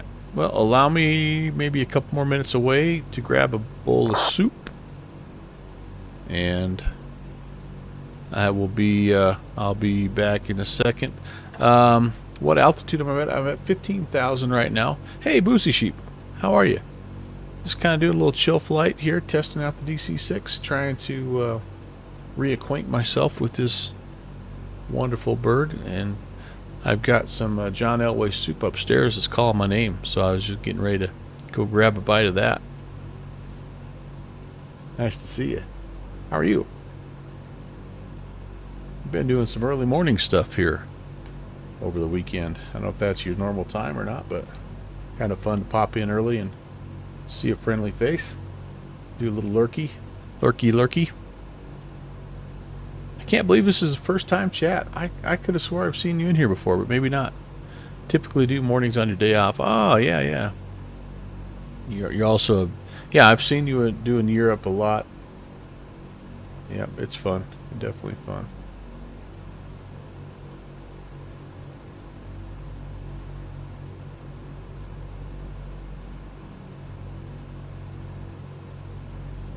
Oh, man, yeah. You had no idea I streamed until yesterday. Oh, jeez. Maybe I'm just seeing you in other people's chats then. So, yeah. A bad friend of network. No. It's called, I don't have very many followers, so I'm the best kept secret on Twitch. All right. Hang tight. Give me 2 seconds. I'll be right back. Soup in hand.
All right, ladies and gentlemen.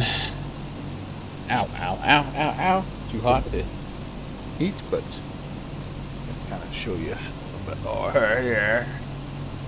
Oh, yeah.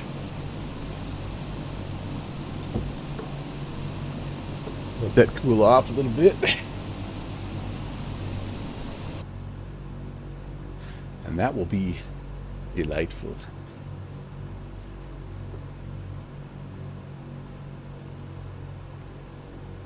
Well, Josh Allen, 52-yard touchdown run. I'll be darned. Guy still got it.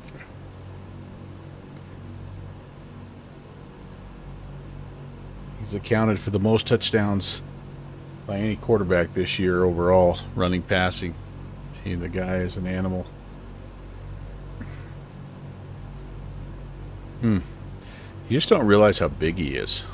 Like, he runs well, but he's just like that guy had him, and he just bounced off of him because he's so dang big.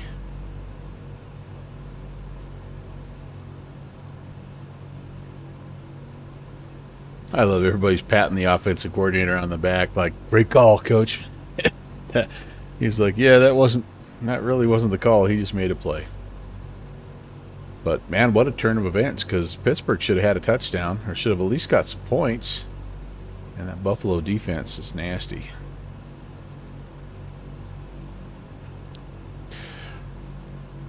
All right, well, we are past Lorno, and the good news is it looks like we're still managing our track, so that's good. I feel like this, with the exception of that little arrival glitch, I think this is it's working well. We've got Alani, and we're skipping a few. Again, one of the other limitations of the 530s, you can't do airways, so we're kind of skipping a little bit, which is why I thought maybe we'd go direct to Alani. Let's just go ahead and do that right now. Kind of skip the middleman. I don't think anybody here is going to worry too much. Then we can set our course, and we can, and when we get a little bit closer, because we're still quite a ways away, at 225 miles away, so that's, that's an hour yet. But then we can kind of get our arrival and our approach dialed in and start to think descent planning and be good to go.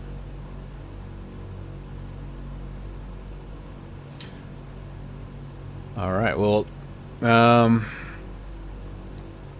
let's see what else was I going to talk about. I don't have a lot on the agenda, to be honest with you. This is just a little bonus, kind of a makeup from Thursday. We had our flight cut short just a little bit on Thursday. We've been in the BAE 146 a little bit and kind of had some weird stuff going on. And haven't had a chance to get back in that airplane. I've been doing some other flights. I flew got the Comanche for the first time in about a month too. Man, I tell you what, there's been so many great releases of aircraft, really in both sims, that like the A Comanche has almost gotten forgot about a little bit, which is just, again, insane to think about, because that's such a fantastic add-on. But since that's been released, there's been just a lot of really. The FS Reborn M500 was released. The PC-12, the Soulmade Sim, PC-12 was released. There's been a couple of helicopters that have been released. I haven't grabbed all of them, but I've got a few. And it's just kind of funny how it ebbs and flows. And then you break out an old beast like this. It's like, whoa.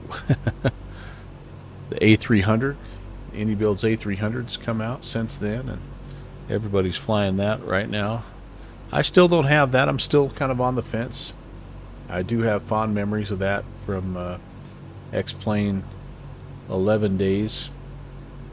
And then I kind of have some kind of sour memories or sour feelings about it for sort of what their approach to X-Plane was after they kind of paired up with Microsoft Flight Sim, but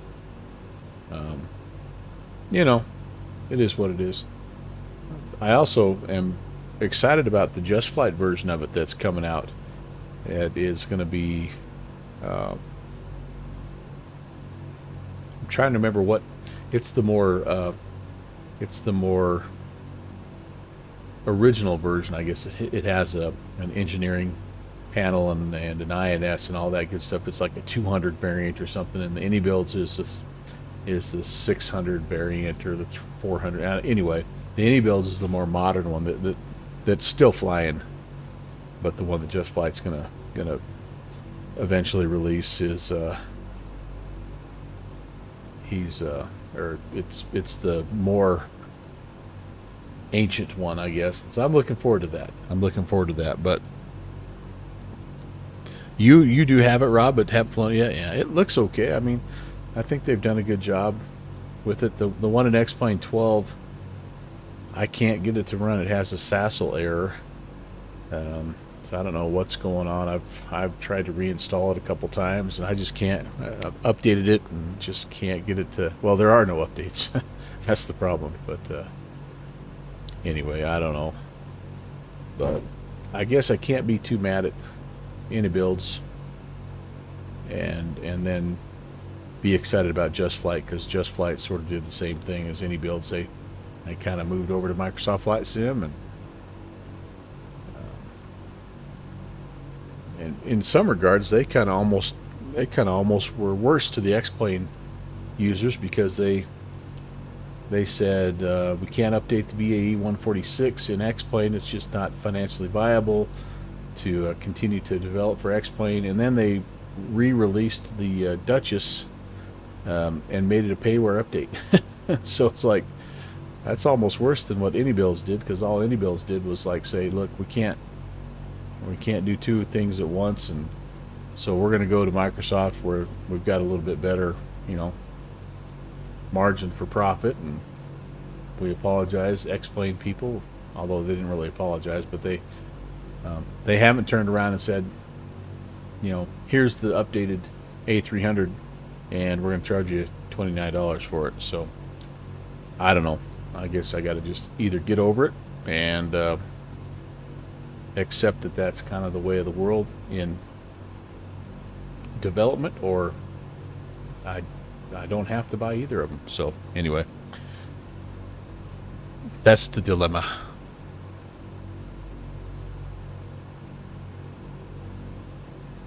Let's go back outside for a bit. Might see a little bit of land coming up here. We're getting kind of close.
Pittsburgh is in trouble. I tell you what, they're fixing to get blown out here.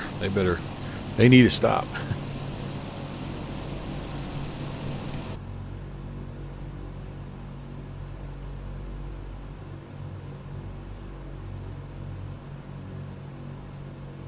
All right, all those things are looking good there. Carb looks good. Oil temps Yeah. Yeah, this feels a lot like the Green Bay Dallas game, doesn't it? Green Bay just was playing at such a higher level. What do you think, Rob? Is Belichick going to end up coaching the Cowboys next year? That's the scuttlebutt right now.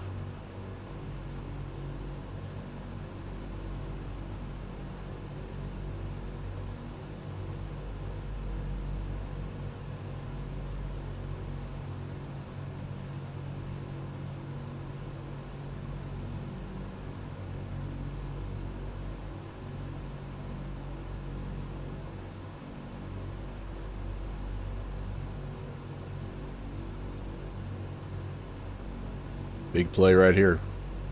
Third down. Oh, boy. There's a good defensive play. Just about a pick. Diggs is like that close to being a touchdown. That's a huge play right there. That gives them life. They have a chance to get a score now. It gives them life.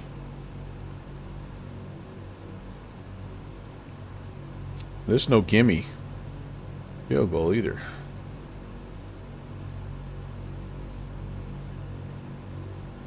Winds aren't blowing too hard though.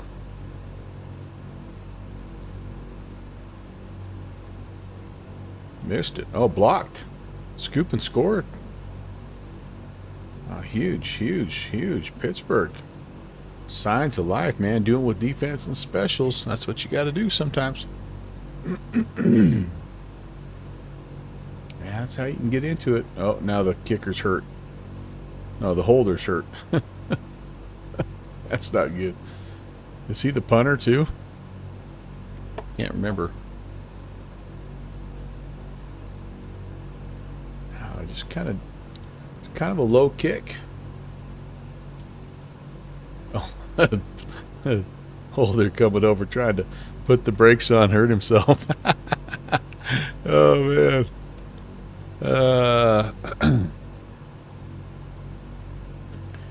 I hope not. Not too much of a fan. Let's see him go to a bad team. You know he's not going to, right? You know he's only got a few years left. So he's going to want to go somewhere where he can win right away. Ew, man, it's a big chance now for Pittsburgh to get right back in this sucker.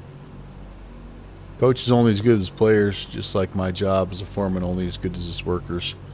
He did ride Brady, but he also drafted him and decided to play him. I remember putting him in, or him putting him in that first game where they could have kind of just sat on it, you know, and they decided to let him push the ball down the field in that 2-minute drill, and they got the score and won the game, and the rest is history. But yeah, no, I know he's won a lot, and he's done a lot of things that have been controversial. So outside of New England, he doesn't have a lot of fans. But yeah, I think a lot of people would like to see him go someplace that's mediocre and do a rebuild. But again, I just don't think at this point in time in his career, I don't see him doing that, because I don't see him, you know, it's not like he's going to keep coaching for, 10 more years, right? He's looking for one more challenge, and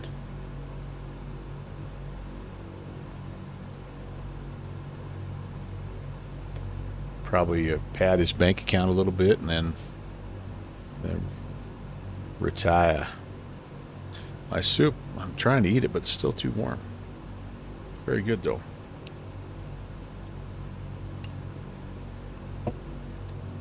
Ooh.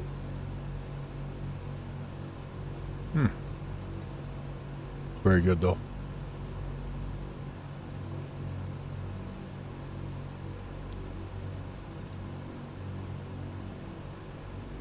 Carrots are just right.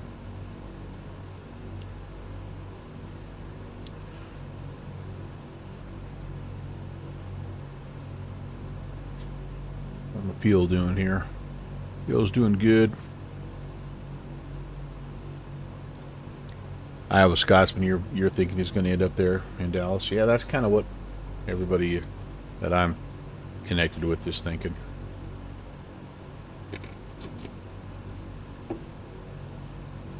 In some regards, going to a team like Dallas that has all that talent but hasn't succeeded and making them winners, champions, is almost harder than going in and doing a rebuild.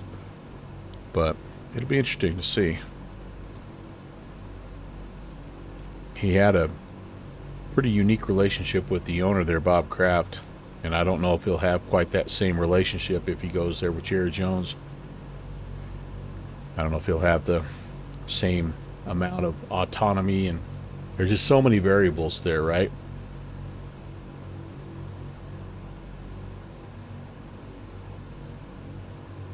Oh, it's 14 above in Buffalo right now. It's flat balmy. Man, the pictures, the live stream images from the last 2 days, though, at the field, it was just crazy. You couldn't see 2 feet in front of your face.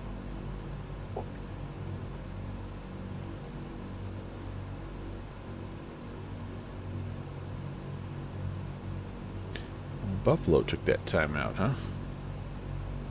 Trying to save a little time.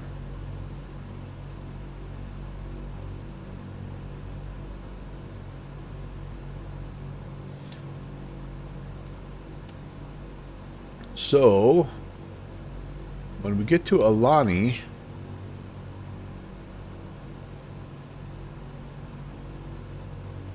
I'm going to probably, when we get about 30 miles or so from Alani, go to heading mode, and then we'll do the direct to Samos trick, and we'll enter our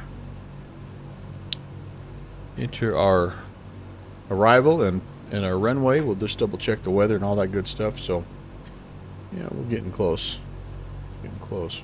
Be about halftime, and maybe we'll be starting down at the beginning of the third quarter or something like that, because I know you guys are all watching the playoff games. Don't try to tell me you're not, and that's okay.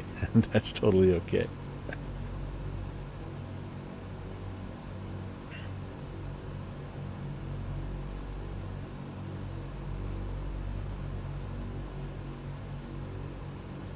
Tim Dog, hello, watching both. Good, me too. Look at that chunk of potato.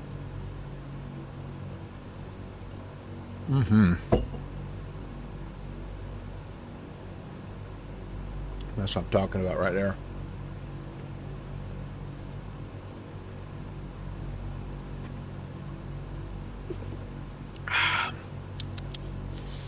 You're not watching it, Tim? You got a team, you got a dog in the fight somewhere, or are you like me? My Broncos were eliminated weeks ago.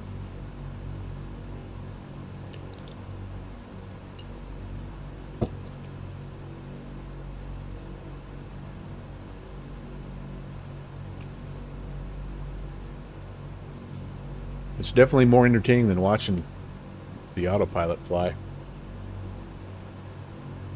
Although, again, we're getting to a spot where I think we're going to start to see some pretty good scenery. Getting close to Greece here.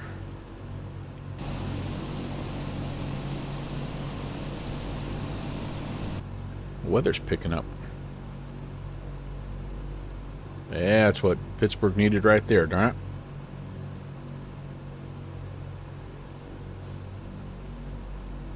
But did they score too soon? I don't think they can be too picky.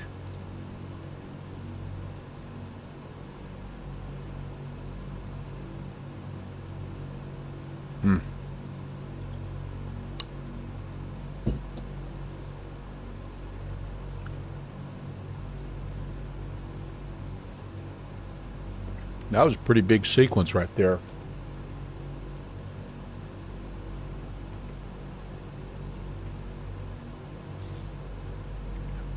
They were looking at going into the locker room down 24-0. You like more college football, Ohio State guy? Gotcha. Where do you think Harbaugh's going to end up, Tim Dog? That's another big-time coaching move people are thinking about.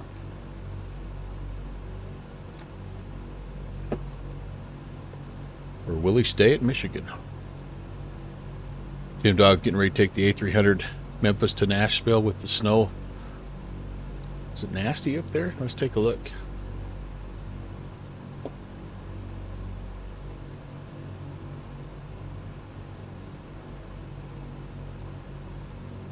Ooh, oh yeah. Yeah. BNA's in here somewhere. Bristol, Chattanooga, Huntsville. Yeah, that line of storms there is looking wicked, man. Roanoke. A lot of pink dots in here. Yeah, good luck. Boozy's getting ready to take the 7-4 Newark to Charlotte. I wondered if there'd be more action in here. What's it looking like here? Is ATC starting to come online? I know it's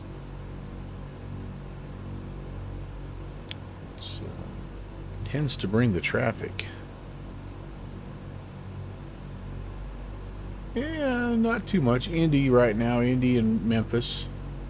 It's like this Rocky Mountain stuff is kind of starting, this Mountain West stuff is kind of starting to dry up a little bit here, but once again, Kansas City, just a big old void. Would love to see them get a few more guys on staff. That's a great area to fly. A little surprised Chicago's not on. But Moncton Mondays has started. Very nice. Got Gander and Moncton, Boston. Probably get Toronto here pretty soon too.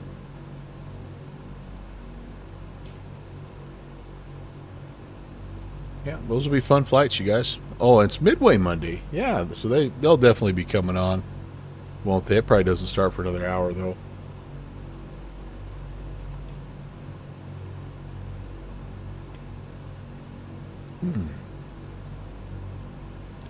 Diggs might have got a little rib injury on that.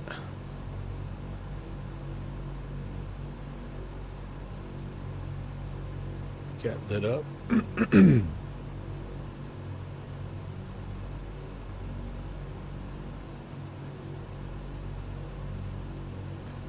You're going to do it off VATSIM so you can just chase the wife around freely tonight. You know what? That's actually, I should be doing the same thing because my wife is upstairs kind of doing some stuff and she hasn't been feeling good, so I know she was wanting to watch this game too a little bit, but she just likes to putter around. And I basically, even though I'm on VATSIM, like there hasn't been ATC for the last hour. But there we are. I think we're past the halfway point. We'll get to Alani. We'll kind of start making our way into Larky and on down. So it's kind of interesting how Volanta has this set up now. I don't know if you guys have seen this, but these yellow dots, they represent some payware scenery, and kind of interesting. It's kind of a nice way to like the stars are the ones that I have, freeware or payware, but these yellow circles are ones you can go grab if you want. So I kind of like that. That's kind of a kind of a neat concept. I'm guessing that probably is only related to the stuff on the Orbix website, but this is the first time I've seen that.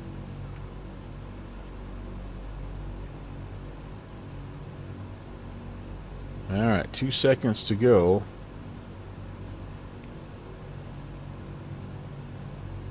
What are you gonna do? I know what I'm gonna do. I'm gonna go buy the soup.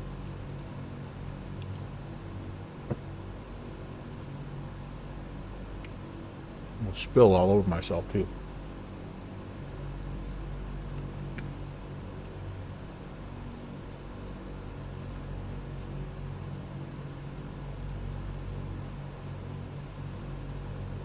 Yeah.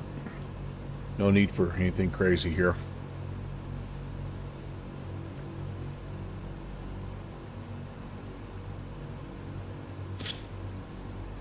Yeah, pretty good half for the Bills. One little mess up there, but otherwise they played well. 113 miles to Alani. Here in about 80 miles, we'll go into heading mode and take a look.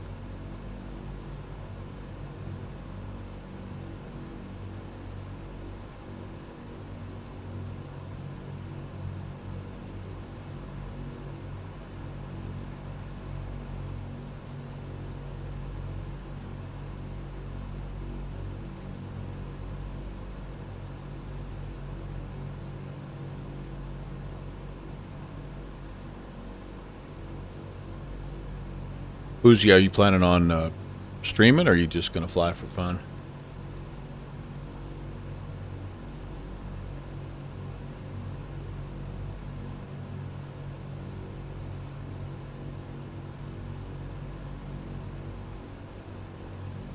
Yeah, it's fun to do that. Oh, and I didn't see Boozy. Alabama and Dolphins fan, so football's been rough lately. Yeah, well, it's going to be interesting to see how Alabama's new coach does. Pretty tough to follow a legend like that, but I'm thinking that they put some zeros behind the dollar sign there, and that might have encouraged him a little bit. All right, there you go. There's the Grecian countryside. Hop outside here and take a peek. Oh yeah, very nice.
I believe that's Kalamata Airport down there.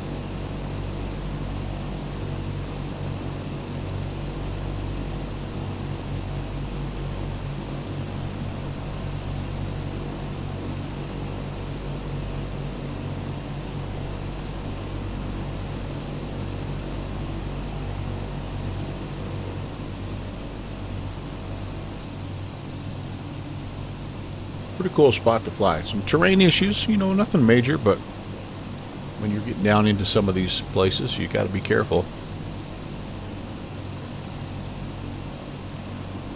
And that makes it kind of fun, I think.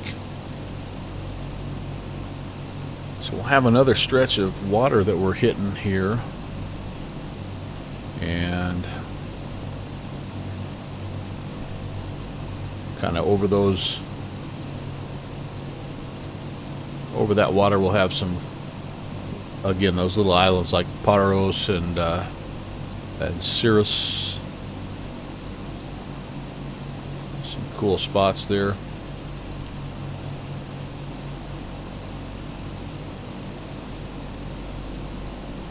.757 Spy has done a good job of flying down here, kind of introducing the VATSIM world, at least the U.S., to what's down here. It's kind of cool. Props to our man Dave. That was good. That was really good. Once that soup reached the perfect temp. Yeah. And I just had lunch like 3 hours ago, so I don't know, but I've just smelt that soup I mean, the first thing we did after, or actually we were getting the soup ready to go right before we ate lunch, and so for like the last 3 hours, all I've done is smell this soup, and it just is like, whoa. I like Dave. I like him a lot. I think he's done a fantastic job to promote flight sim and encourage people to fly different aircraft, and you don't have to be a pro, you know. He obviously has some real world experience, but like I just like his positive attitude, and he doesn't take it too seriously, so that's I think commendable. And I know some of the flight sim snobs like to poke fun at him when he makes a mistake, and I'm like, dude, come on, like, that's all of us, right?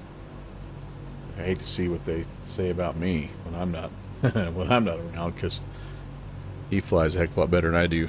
But no, I mean, when you look at his career, you know, he built his channel off of flying that 757, and the next thing you knew, he was trying out an Airbus, and then pretty soon he liked to fly that Cessna Cardinal, and now, like, he's like a lot of those guys, that he can fly a lot of different aircraft, and he's not afraid. He's one of the very first ones that I saw that from the States that jumped into European VATSIM and just like rolled with it, right? And so, you know, as much as he's comfortable in multiple airplanes, like, there's almost no place in the world that he can't fly. And yeah, Boozy, same for me. He inspired you to do it. Same for me. Like, I was always really intimidated about flying on VATSIM on the network, you know, in Europe or really anywhere. But once I saw him do it, I'm like, it's not as bad as I thought. So, Spy is the reason you fly on VATSIM? Yeah, Tim Dog. So anyway, I really have enjoyed watching him, and hopefully he can make it down to an FS Expo or something. It'd be nice to visit with him, you know, a little bit. He doesn't live all that far away from me, so it's kind of like a little bit of a connection there, because he also lives, you know, in this Intermountain range. So anyway, he's the reason. Boozy says he's the reason you fly in Europe. Yeah, and he's inspired a lot of people like me, you know, a lot of small streamers, and he's also supported this channel for a long time too. So yep, he's a good dude. I don't have anything but good things to say about him. 66. What'd I say, about 30? Yeah, so we'll go another 30 miles, and we'll start getting serious about this approach. You got into VATSIM because of Ibanez Player? Oh yeah. He's also, yeah, I don't know his channel as well, but he's one that I see on, and I have recently started following as well. But yeah, he is another great guy. Ibanez, I don't know how to say it, but I have seen him on. But yeah, like yeah, just overall, like my channel is inspired by a lot of different streamers, you know. Slant Alpha Adventures is a big one for my channel. Continuum is Ibanez. Ah, oh, like the guitar. Oh, Ibanez. Okay, thank you. Ibanez. Yes. Okay. Very good. But yeah, Slanty really has. I love the old school navigation, and I know how to fly VOR to VOR by hanging out with him, and got to spend some time with him down at Houston. That was cool. And Continuum's another one. Really admire Conti. His ability to fly multiple aircraft is really something. Sim Caesar is another one that, you know, his production value is just through the roof, right? I mean, holy cow, he does a lot of stuff behind the scenes to make his stream just really interactive and fun. He's another one though that you don't realize what a great sim pilot he is. You know, he flies another. He's a variety guy too that just flies everything really well. Good with ATC. Tim Dog started flying along in Microsoft multiplayer. Enjoyed flying with him, but never saw yourself flying on VATSIM. Eventually started joining him on flights where we expected Unicom, and then worked your way into ATC. Then found Sheed. Oh yeah, Sheed was, yeah, he's, I would have to say also, he's a guy that has made me feel more comfortable on the net. I love the Boston airspace, and it's a big part because of him, and Evan Ryder's another one. But anyway, picked it up in a couple of months, and did your first cross the pond later. Yeah, nice. Just had your 2-year anniversary. Oh man, yeah, 2,000 hours. That's awesome. Yeah, it's a great hobby. It really is. It's an awesome way to just, I don't know. It's like doing a puzzle. People ask me about like what's the appeal. Like they feel like it's just you're doing the same thing, right? There's no mission, right? There's no, you know, you're not trying to capture the flag or you know, win the game or whatever. I'm like, it's like doing a crossword puzzle or a jigsaw puzzle. Like every time you fly, you can fly the same plane between the same 2 airports, you know, back to back, and it's going to be different because of all the different variables that are a part of it. And it's just really satisfying to be able to solve the problem and land, you know, go through all phases of flight with some degree of proficiency. Yeah, but anyway, you guys all get that. You would watch Sheed stream and just practice responding. Yeah, I used to do that with live ATC also. I would do that. Boozy has no idea. Is it VAT Stats? What is it?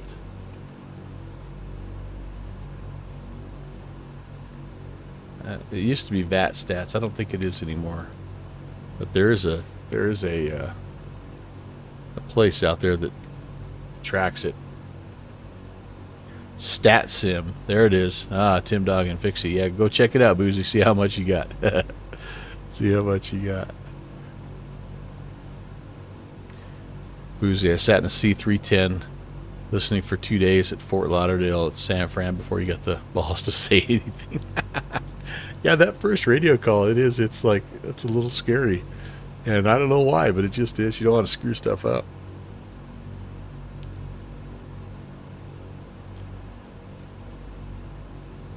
But then once you do it, you're like, oh man, what was I so afraid of?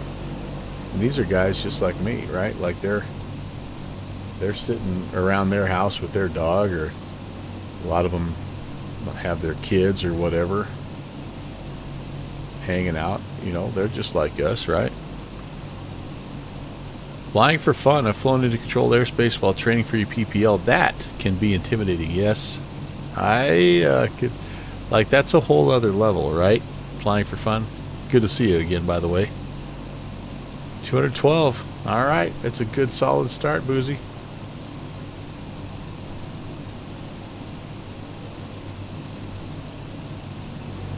I would even think, though, if you're doing flights around busy, uncontrolled airfields and making those calls on the CTAF,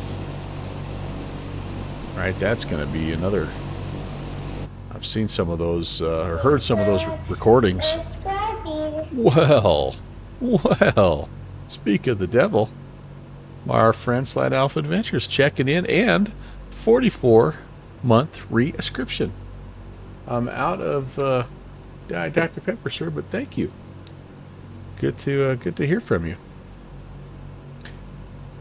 Little vintage Douglas, yes indeed. You're doing the DC-3 tonight, though. That'll be cool. You guys make sure that you go check in with our friend Slanty here. He'll be getting going here in about 40 minutes, and he's going to do some DC-3 stuff, some true SkyTrain action, where he's going to make about 34 stops in 2.5 hours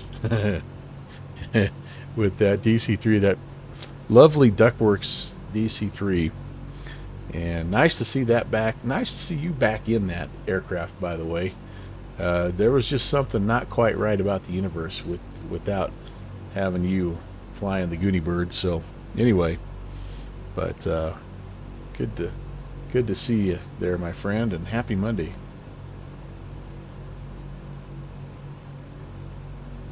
I think the first time I quote unquote met Slant Alpha, I was flying into an airport in the DC-3, and he was getting ready to fly out of the airport in a DC-3, and he made a radio call, and I'm like, oh, another DC-3 lover, and I clicked on his ID. Hi, Slant Alpha. I agree, the planets are realigning. Yeah, I can't now. Like that plane is. I'm with you. I know you're considering it for the vintage across the pond, and I'm with you. I'm like, man, if it just was a little faster, it might be. But anyway, so I remember clicking on his name. I think he was flying either P3D or FSE or I don't even FSX or I don't know, but we were on different sim platforms. So I clicked on his username and saw he had advertised that he had a Twitch channel, so I jumped over there and started hanging out with him a little bit. Anyway, yeah, it's been a lot of fun. A lot of fun hanging out with you over the past 4 years, my friend, and really glad we got to break bread last summer. Looking forward to June and Vegas. Should be another fun one.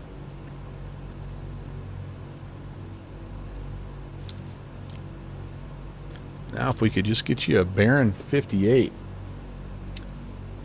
then we'd really have something there, Rob. I was thinking the other day about the great B-58, Great State.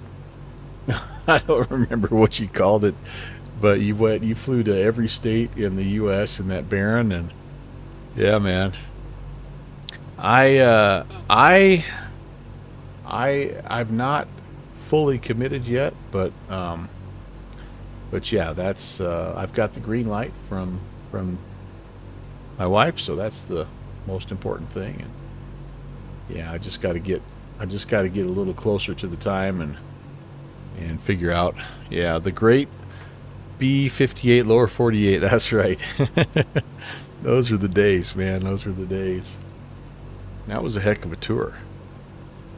It's a lot.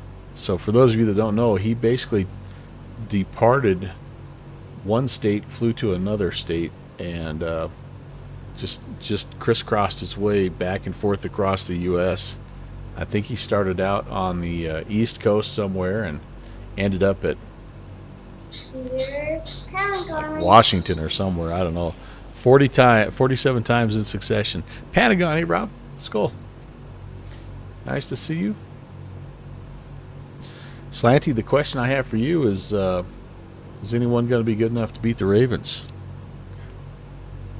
Started in Maine and ended up at 29 Palms in California. Nice. Yeah, that's good times. That's all out there. I think if you go to his YouTube channel, all that stuff is out there. The Ravens will beat themselves eventually. No. You're thinking about the Broncos. Oh, Pentagon, Tampa Bay. Yep. Tampa Bay is that team that everybody chuckles at because they're 9-8, but nobody wants to play them.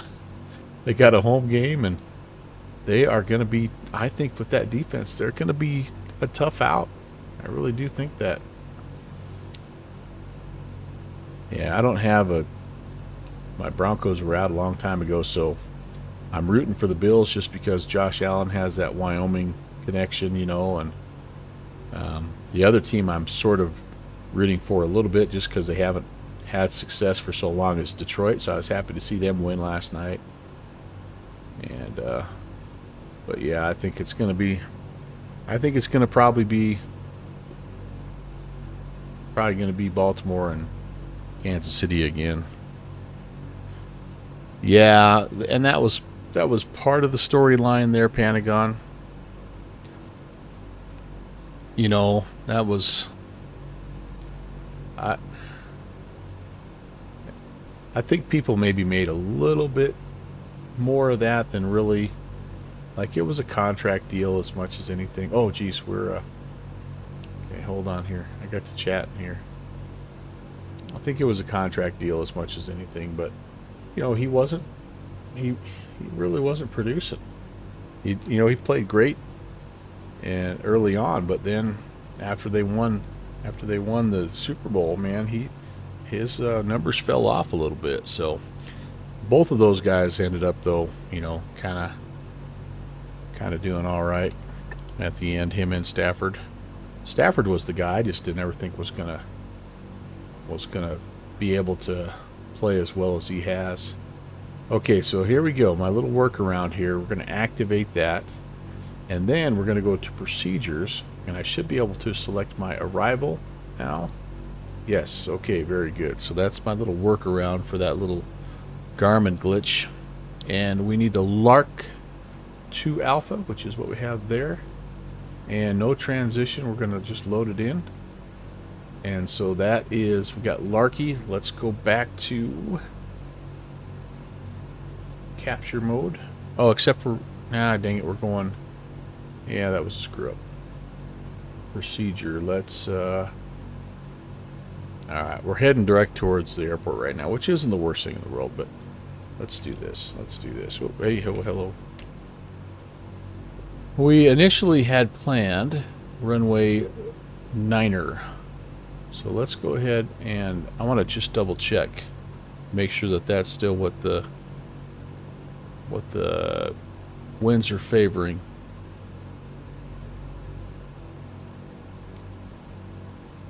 Oops, didn't mean to reset that.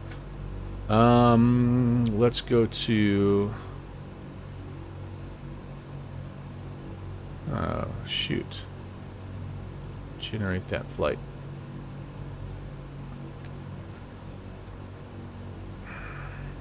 Well, the Bill got hurt there on that last play. All right, arrival airport. Let's see what we've got here. 170 at 2 at 20. Ayah, chaka laka. Rain scattered at 20. Ayah. That's no bueno. Okay, well this should be interesting then, because this joint doesn't have a north-south runway.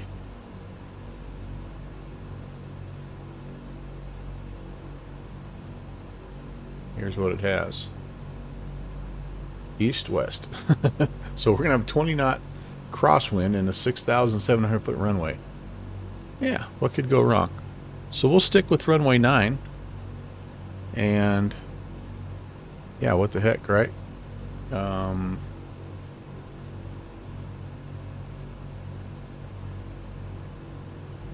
take the VOR.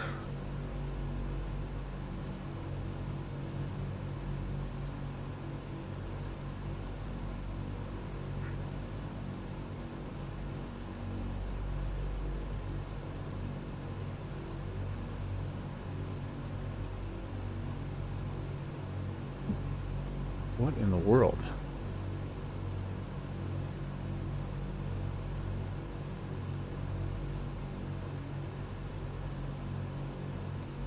Okay. This is interesting. Okay, so I've got my arrival, which again is nothing major. Larky into the airfield. 17 miles. I need to start descending here. Holy moly. Alright. I've kind of gotten behind myself here. Now, we still have 135 miles. Okay, never mind. Good. Good. Let's go. I'm probably past Larky. Kind of feeling like I want to go back to... No, I went past Alani, so I can go direct Larky. So I guess that is a little bit of another glitch here, is that you can't go to procedures and activate your approach, so you have to manually select Larky. But let's go back to procedure and select our arrival, VOR Alpha, and let's see if we can sort this out. I didn't realize this was going to be quite so complicated, you guys. Alright, so VOR Alpha, approach into Samos. So we're coming in straight to the airport. I need some details here. What exactly am I supposed to do here? I guess descend down. So the initial approach fix is the SAM VOR.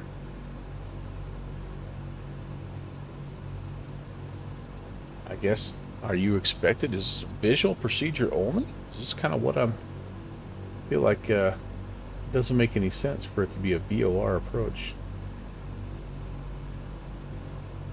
Straight in, not authorized. Yeah, too many mountains here. So I guess you come in and you fly a little bit of a right hand approach to runway. Sorry, that's runway 9.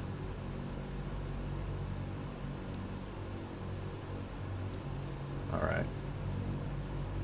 Which is the preferred runway here? I guess that's the other thing. All right. Anything? Nope. No references. Procedures. Approaches. From Larky. Transition to the SAM VOR. Information. What does it give me? Anything? Doesn't really give me anything here. Well, we're gonna have to wing it, guys. It looks like you can come in from the north and kind of shoot a little, almost like a back course procedure turn. You could hit it from the D-locks and fly a 14 DME arc and come on in here, but ultimately we're trying to track towards the Samos VOR and then get our butt down to where we can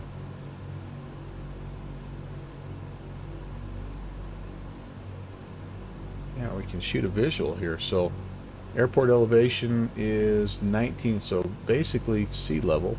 All right, well, this will be interesting. Yeah, this will be kind of fun. So we'll just do, I guess we're gonna do the transition will be,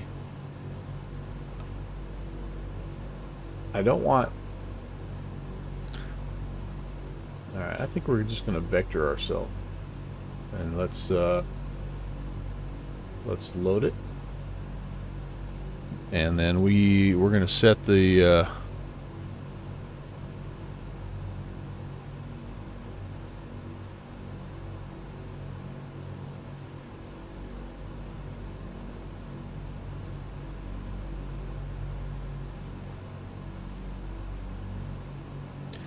let's see, it's 111.6.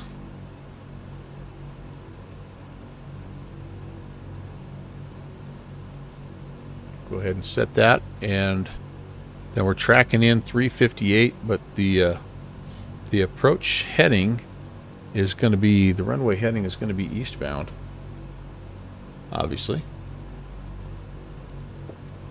All right, but we're going to track it in here, 358.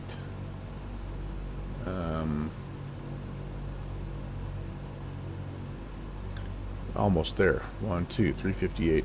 Okay, well, let's see how this works. So no glide slope, none of that business.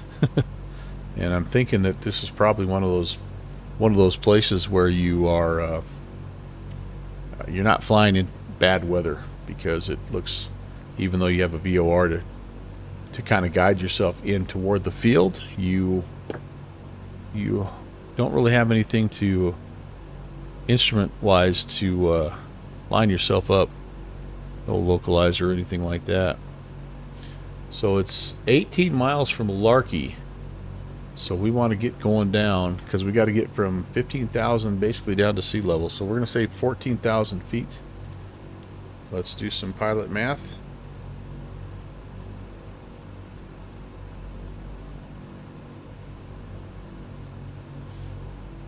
It's about 50 miles out. So if we take the 18 miles from the initial fix there, Larky, and add 30-ish miles, so yeah, we should be, so we'll start as, when we get to about, roughly about, let's be conservative. Let's say when we're 40 from Larky, that'll be 40 and 17, it'll be 57 miles. That'll give us a little extra wiggle room. And our goal will be to get down to 1,000 feet. Agent Presta, hey, yes indeed. Practicing the plane that I'm hopefully going to be flying in the Vintage Cross the Gulf event that we've got set up. I was going to share that with you guys. So our friend Slant Alpha, and in conjunction with our friend Kitty Monster, who flies, you might hear a Malicious One on the VATSIM network from time to time, but they have organized a vintage cross the Gulf. Officially, it is Cross the Gulf Vintage Edition, and I'm trying to grab. I'm terribly sorry, but I had the document up here a little while ago.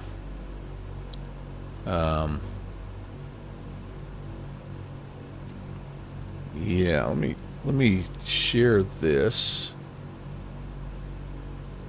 And essentially what it is it's just another overwater event similar, and you probably have heard me accidentally switch with Cross the Pond several times, but it's an over-the-water event like that. We're flying from down on the island of Cuba up to into the Gulf of Mexico, up towards the U.S. there, the southern coast of the U.S.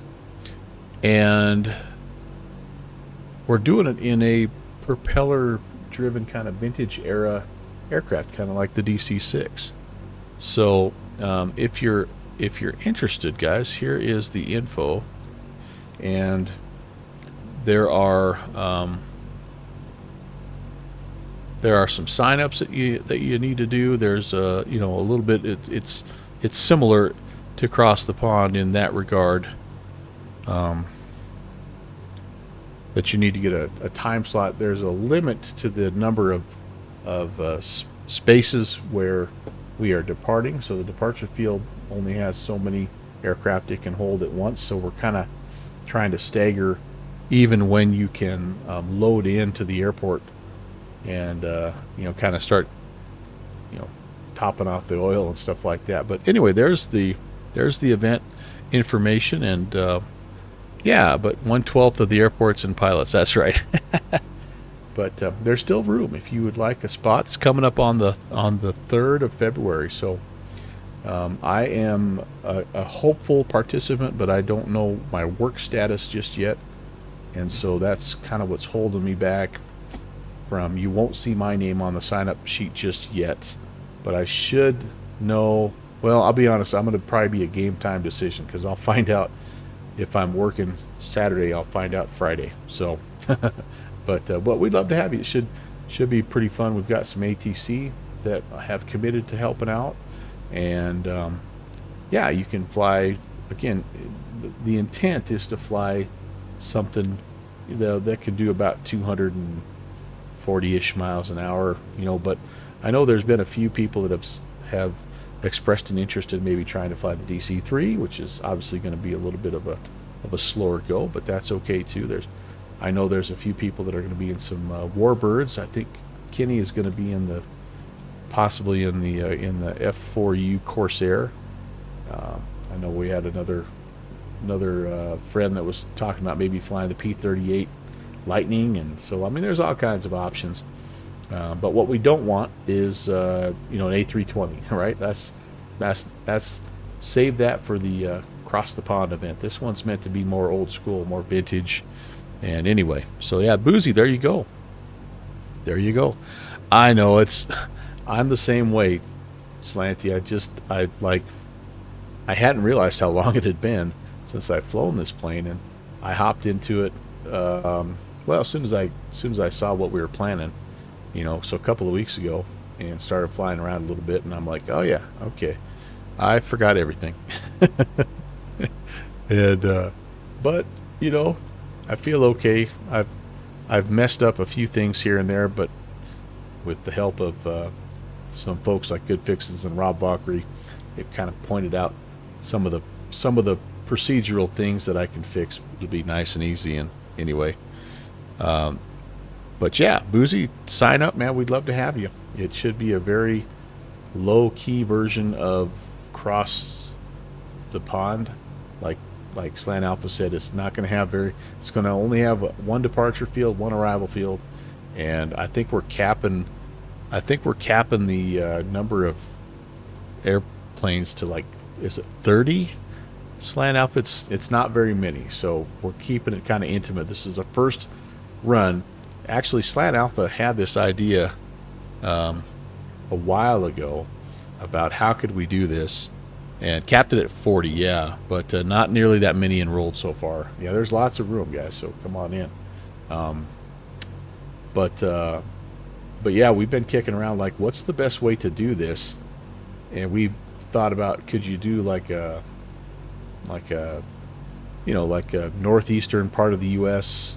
over to Europe, kind of like Amelia Earhart, Charles Lindbergh. What would the airplane be? How would you? What it always comes down to is how do you get the staffing? How do you get ATC to be online for 12 to 14 hours that it takes you to fly, even a DC-6. So anyway, but you flew the DC-3 last night. Been really enjoying the unique and evolved. Yeah, it's a handful of an aircraft, but that's what makes it. Definitely makes it fun. No clue what you'd fly, Boozy. Yeah, depending on your sim platform, right? There's a few freeware options out there if you don't feel like spending money. Now, if you did feel like spending money, this is obviously a fantastic choice because, well, it's just pretty doggone awesome. I'm thinking I might be in icing range here. Sorry, I'm just trying to multitask here. Outside, wait, that's inside air temp. Uh-oh. I don't remember where my outside air temp gauge is. But I'm gonna have to be careful. Boy. This.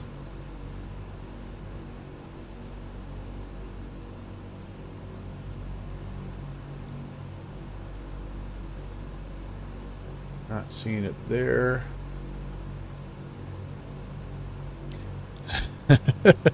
And as a joke, half the engines, half the passenger capacity, about half the service ceiling, yeah, a little more than half the speed. Ooh, the Constellation. Yeah, that's true. There's a Connie that's been slowly being improved upon in P3D land. That would be a good choice. I wonder, I should probably put my windshield heat on here a little bit. I bet it's at least getting down to 0. Alright, where the heck is the temperature gauge in this thing? I know there is one.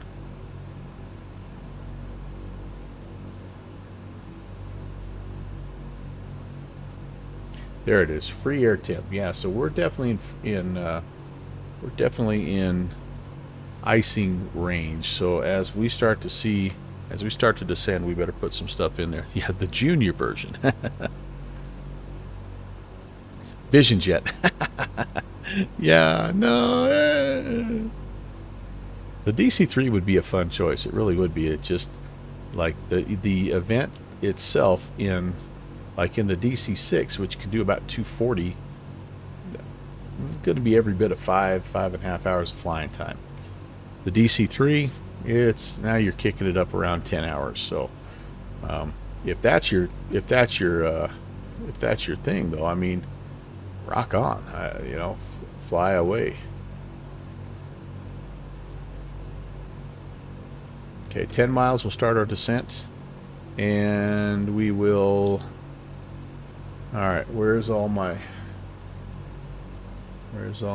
anti-icing stuff? Good Lord. This is going to be, just make sure I've got good amps to everything. Yes, I do. That's on there. I don't remember where all my anti-icing stuff is, you guys. Holy moly, what am I doing? It's the Greek Isles. It's supposed to be warm over here. What's going on? Anti-icing fluid. That's right, I know it has something to do with fluid, but where do I turn it on? Good Lord, I don't even know.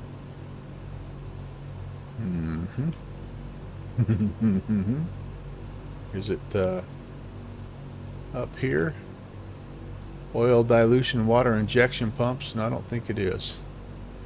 We don't look up here very often, though. Upper left panel is most of it over on the captain's side. Yeah, so I've got the windshield heat on, and then it must be all this stuff, right? Heater fluid, heater cross feed. So this is fuel heat, no. No, heater for the fuel and ignition. Okay, prop de-icer, carb de-icer. Okay, yeah, so we'll turn all that stuff on, I guess.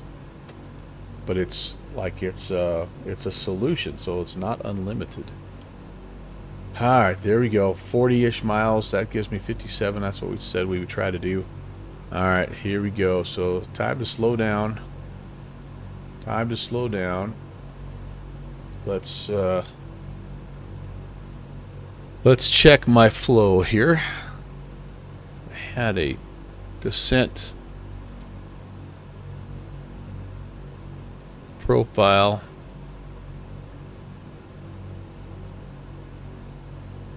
What was it?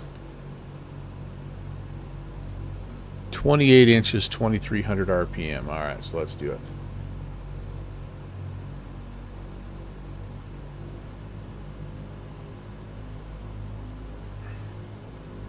And once we start descending, it'll be again time to check the cylinder head temps. Hi, Steve-O. All right, autopilot, or the altitude engage is off. Let's set it for about 1,500 feet a minute. I might even have to pull back a little bit more. I remember there's a strong possibility if you pull back too much on the manifold pressure that you can shock cool the engine, which I don't know exactly what that means, but I know it's bad. Here we go. We're going to de-ice everything here.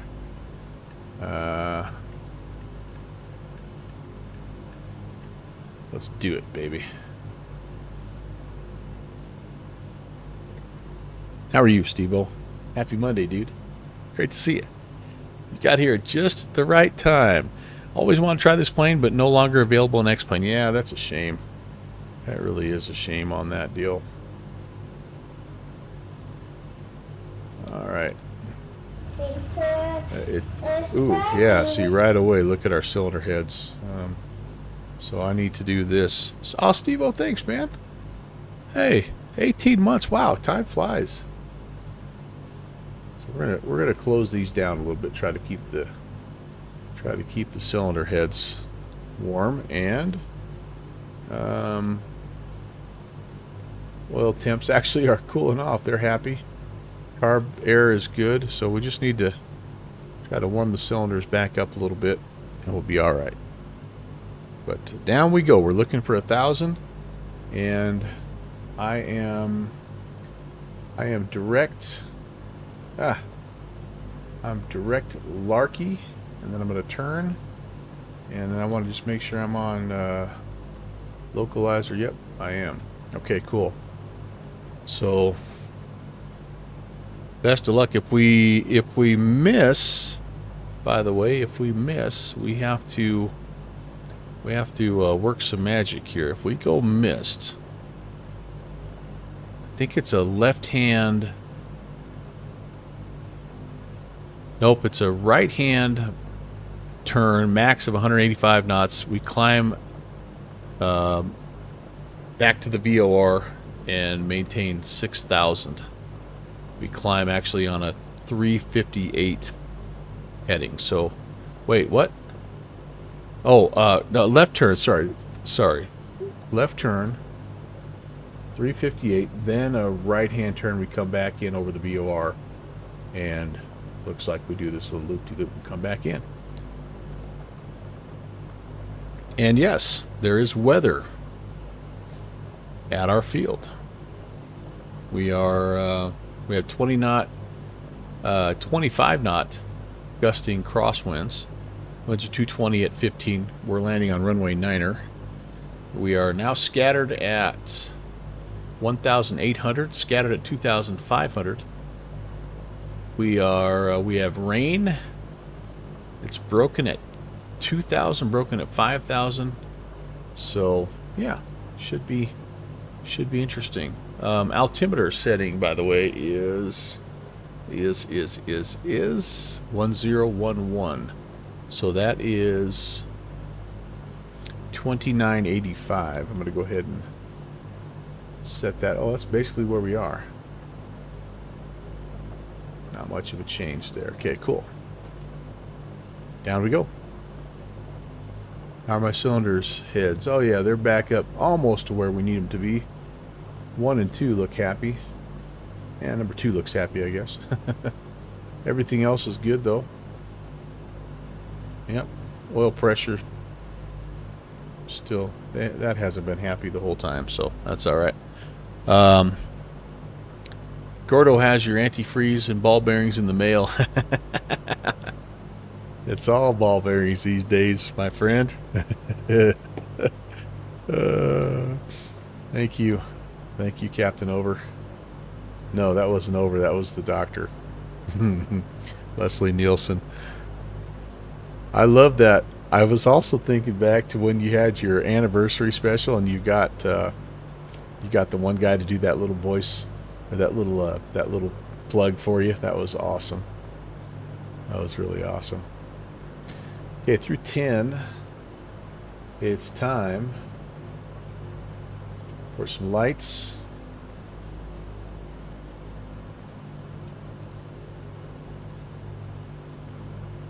I'm okay with that.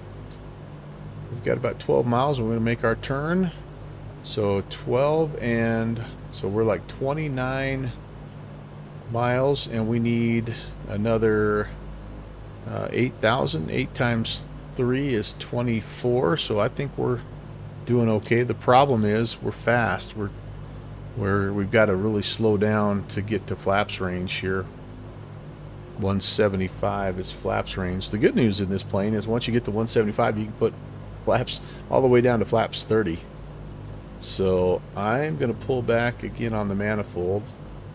I'm trying not to go below 20, just to see if I can convince the aircraft to slow down a little bit. I might have to I may have to level here. In fact, I think what I'm going to do, I think I'm going to level off, get my speed under control here, while I still have a little bit of room to maneuver.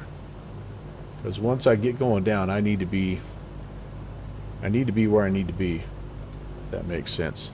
So let's grab the altitude hold for just a moment. Let's pull back on the power. We'll get to 175, and I'm probably going to throw flaps 30 in just so I can get back on my descent here.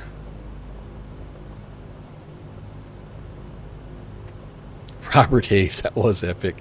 All right, hey, have a good stream, Slanty. I'll check in and see how you're doing in that old Goonie bird. Take care, my friend. All right, there's a couple notches coming in. I can go ahead and resume my descent now a little bit. Should have flaps 15. Yep, I'm going to go all the way to flaps 30 here. 25, 30. I got to be below. If I want to go below flaps 30, I have to be down to 100. Whoa, yeah. I got to be 152 knots or less. Now I can put the gear down, by the way. I can put the gear down. All right, I got to release altitude hold. Remember the way to do this there. Back to 1,500 feet a minute. That should be okay. And look at our speed down there. It'll come back up, but as long as it doesn't come back below or above 175, then we're in business. And just about to make the turn here. 1.8 miles.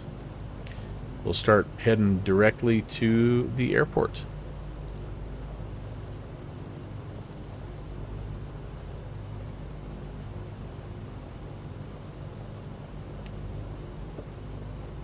There we go.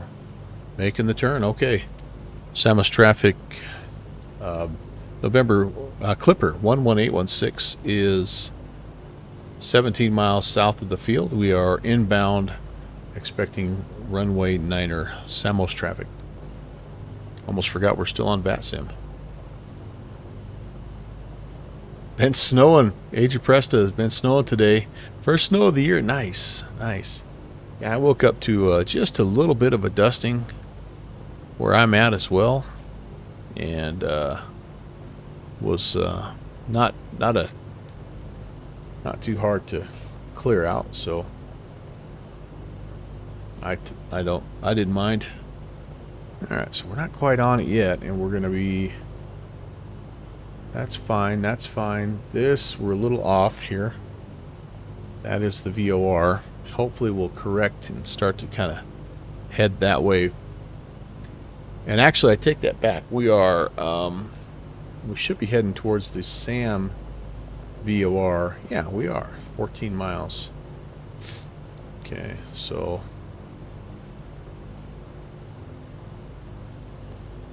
I'm gonna do this just to.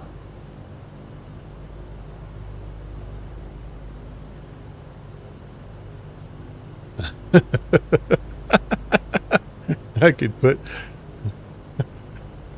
I don't even know what it is on a doctor now. Man, another 1 to 2 inches tonight, Tim Dog. Yeah. I'm just ready for it to warm back up where I'm at. Like, we've got 2 more days of this below zero stuff, and then it'll warm up. Okay, there's 4,000. I'm going to level at 1,000. So yeah, we're really in great shape here. Mr. Flaps did his job. Yeah, we're still 11 miles out, so we're looking good. Maybe even a hair early, but better early than late, because again, we can kind of have everything configured. Our speed can be good. Speaking of speed, carbs getting cold, aren't they? Let me look at my weight's 80,000 now. Okay, I better. What's going on with the carbs? Oh, they're burning up. Oh, geez, yeah. Let's cool it off a little bit.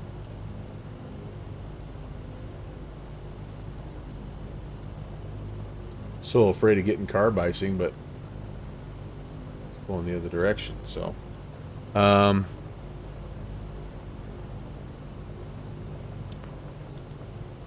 80,000. Okay, let's take a look at our placard here and see where we should be. 80,000. Again, we're kind of sea level basically, which is this first one here. And so approach 131 and 101.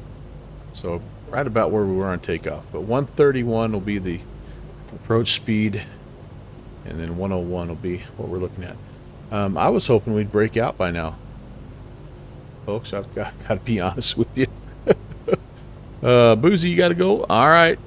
I will let you know. We may be diverting. We will see.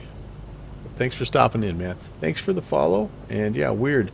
Like I said, I thought I'd seen you in here before, but it's good to have you now. By the way, Max and 92 also followed, and I did not say welcome, but thank you very much, Max. Nice to have you on board. We're gonna try to level at 1,000, and then we're gonna wonder why we aren't breaking out of this thing. We're 5 miles from the VOR, and we have absolutely zero idea where we are. We see another cloud. Oh, I see a little bit of a shoreline there, guys.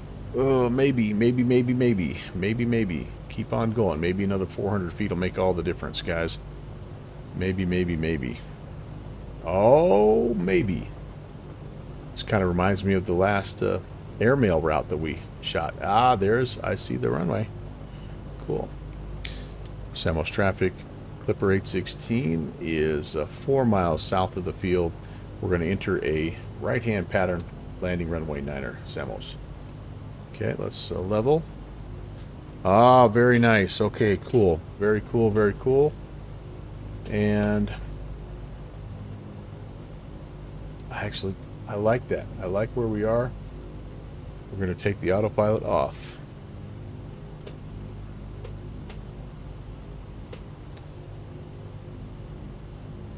I'm a little bit low, actually. 130, I said, was approach speed. We're slow also. So let's add, let's start to make our turn. I'm way late making this turn, you guys. Way late. Holy cow. Yep, I should be carving in right in front of these mountains right now. Dang it. Dang it.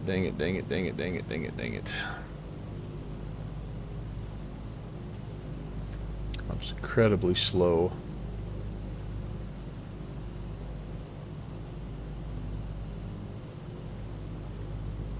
I must have picked up some ice because I am back to 40 on the manifold, and I'm not picking up much airspeed at all. Holy cow.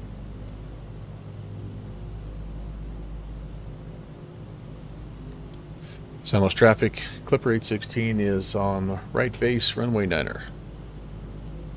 Here we go. Can we save it? I don't know. We are very slow.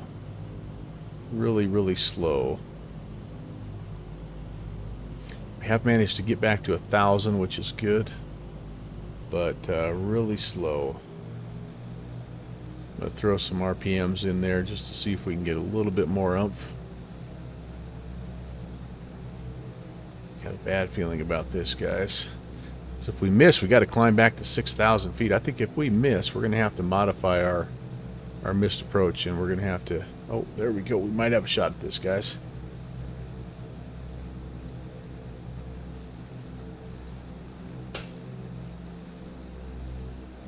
Samos traffic, Clipper 816 is turning final, runway 9. Samos. Oh, I'm just above ref speed. I'm going to wait to turn final and toss my gear. Okay, gear coming right now.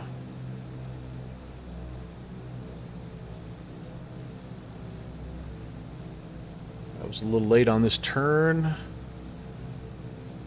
A little high.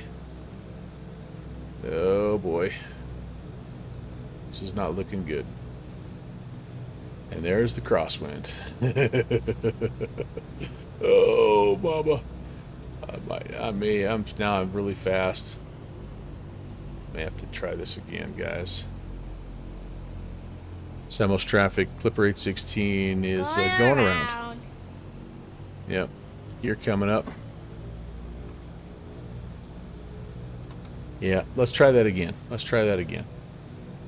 See if we can get one there. Oh man, it didn't want to. It wanted to land.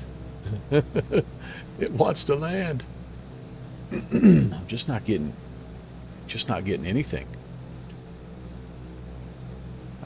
I've got manifold pressure, but I'm just not getting any airspeed. All right, flaps are coming up, gears up. And let's try that again. Oh boy. Oh, this is going to be interesting. This crosswind is going to kick my butt. I may not make it. Guys, come on, girl. Climb, climb, climb.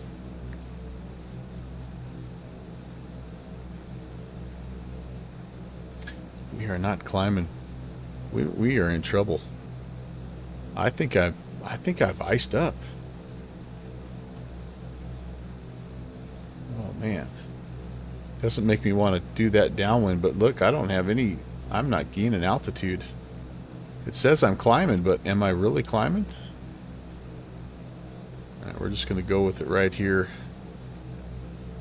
I think maybe I'm just really out of trim. I don't know. Let's just lower the nose. Let's get some airspeed here and see what happens. Oof. Yeah, I'm at 400 feet. I need some airspeed.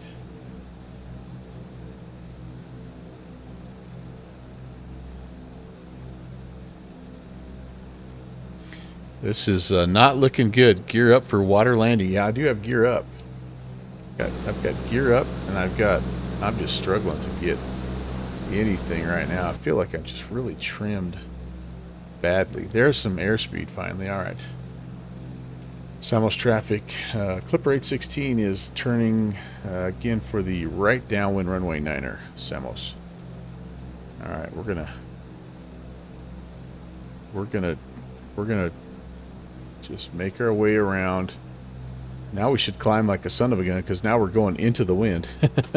20 knot, 25 knot gusting crosswind here.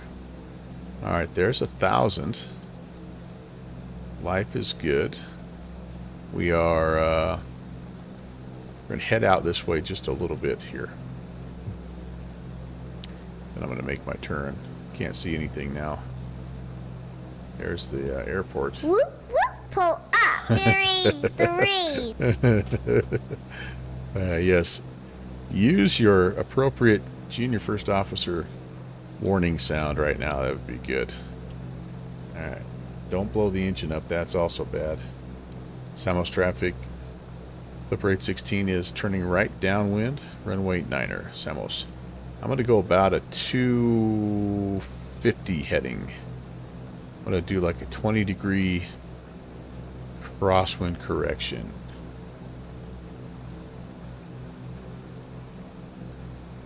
Alright. We're up at 1300. We're really getting buffeted by this wind. This is wild. Okay, I'm going to go flaps 10 right now. I do have to slow. I want 130 if I could get it. Love 130. There's our airport.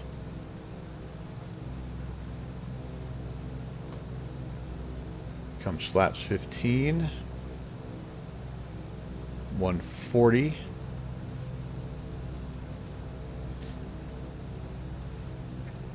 Flaps 20.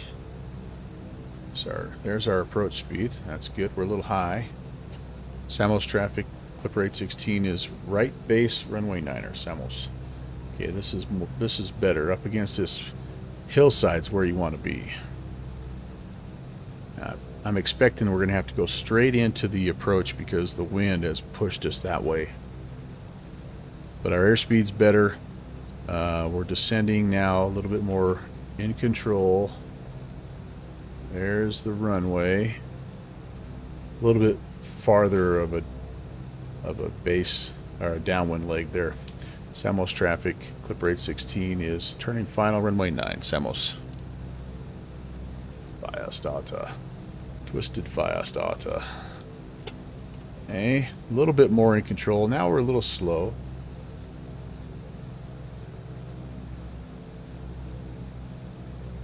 We're going to have to turn early because it's going to want to really shove us. So I wonder if I don't necessarily want a flaps 30 landing here. I might just go flaps 20. Oh, I'm tight. Very tight. Here we go. Let's get on approach. We'll drop the gear. Actually, gear's coming now. I want to be early on this turn so that the wind can just escort me right where I want to be.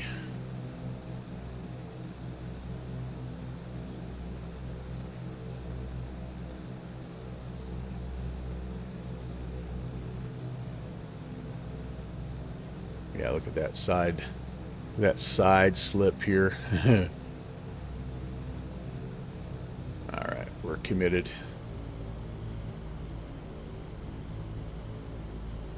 Boy, oh boy, boy, oh boy, oh boy, oh boy, it might be.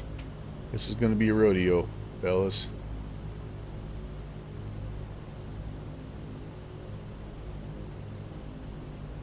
A little bit fast, but you want to carry some extra airspeed, right, for these crosswind landings. Down. Can I keep it on the runway? That's the question.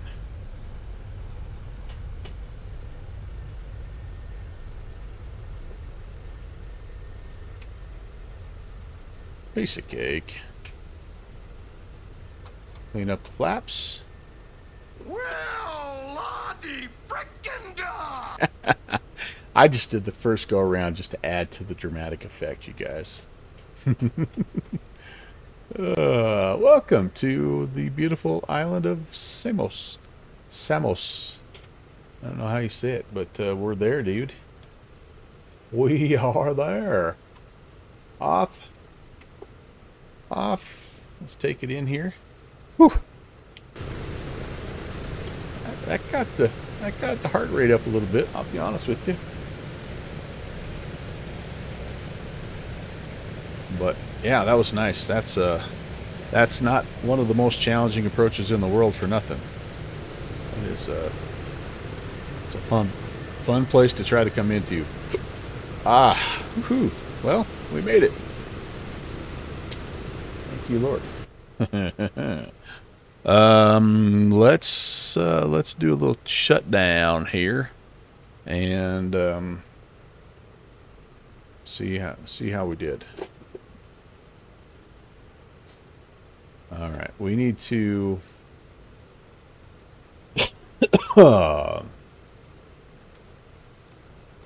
Jenny's can come off here. The inverters can come off as well. We can take all the lights off. Let the people deplane. I should shut off all the anti-icing. Or I should say de-icer. Good thing I turned that on, because I do feel like I had lost quite a bit of airspeed there. Okay, that's good there. Everything looks honestly pretty good at this point in time, so I'm happy about that. And yeah, windshield heat can come off. Sweet. All right.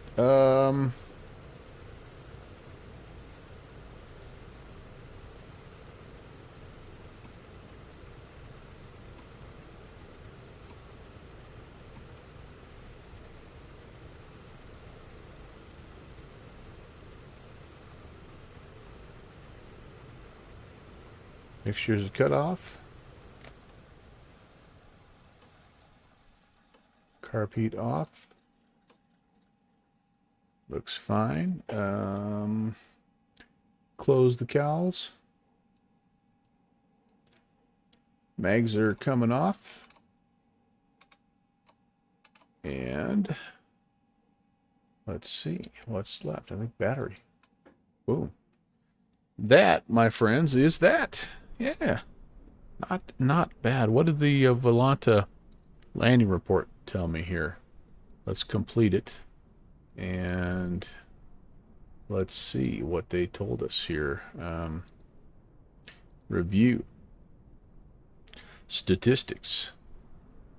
Landing speed was 102. That's one knot fast. I don't know.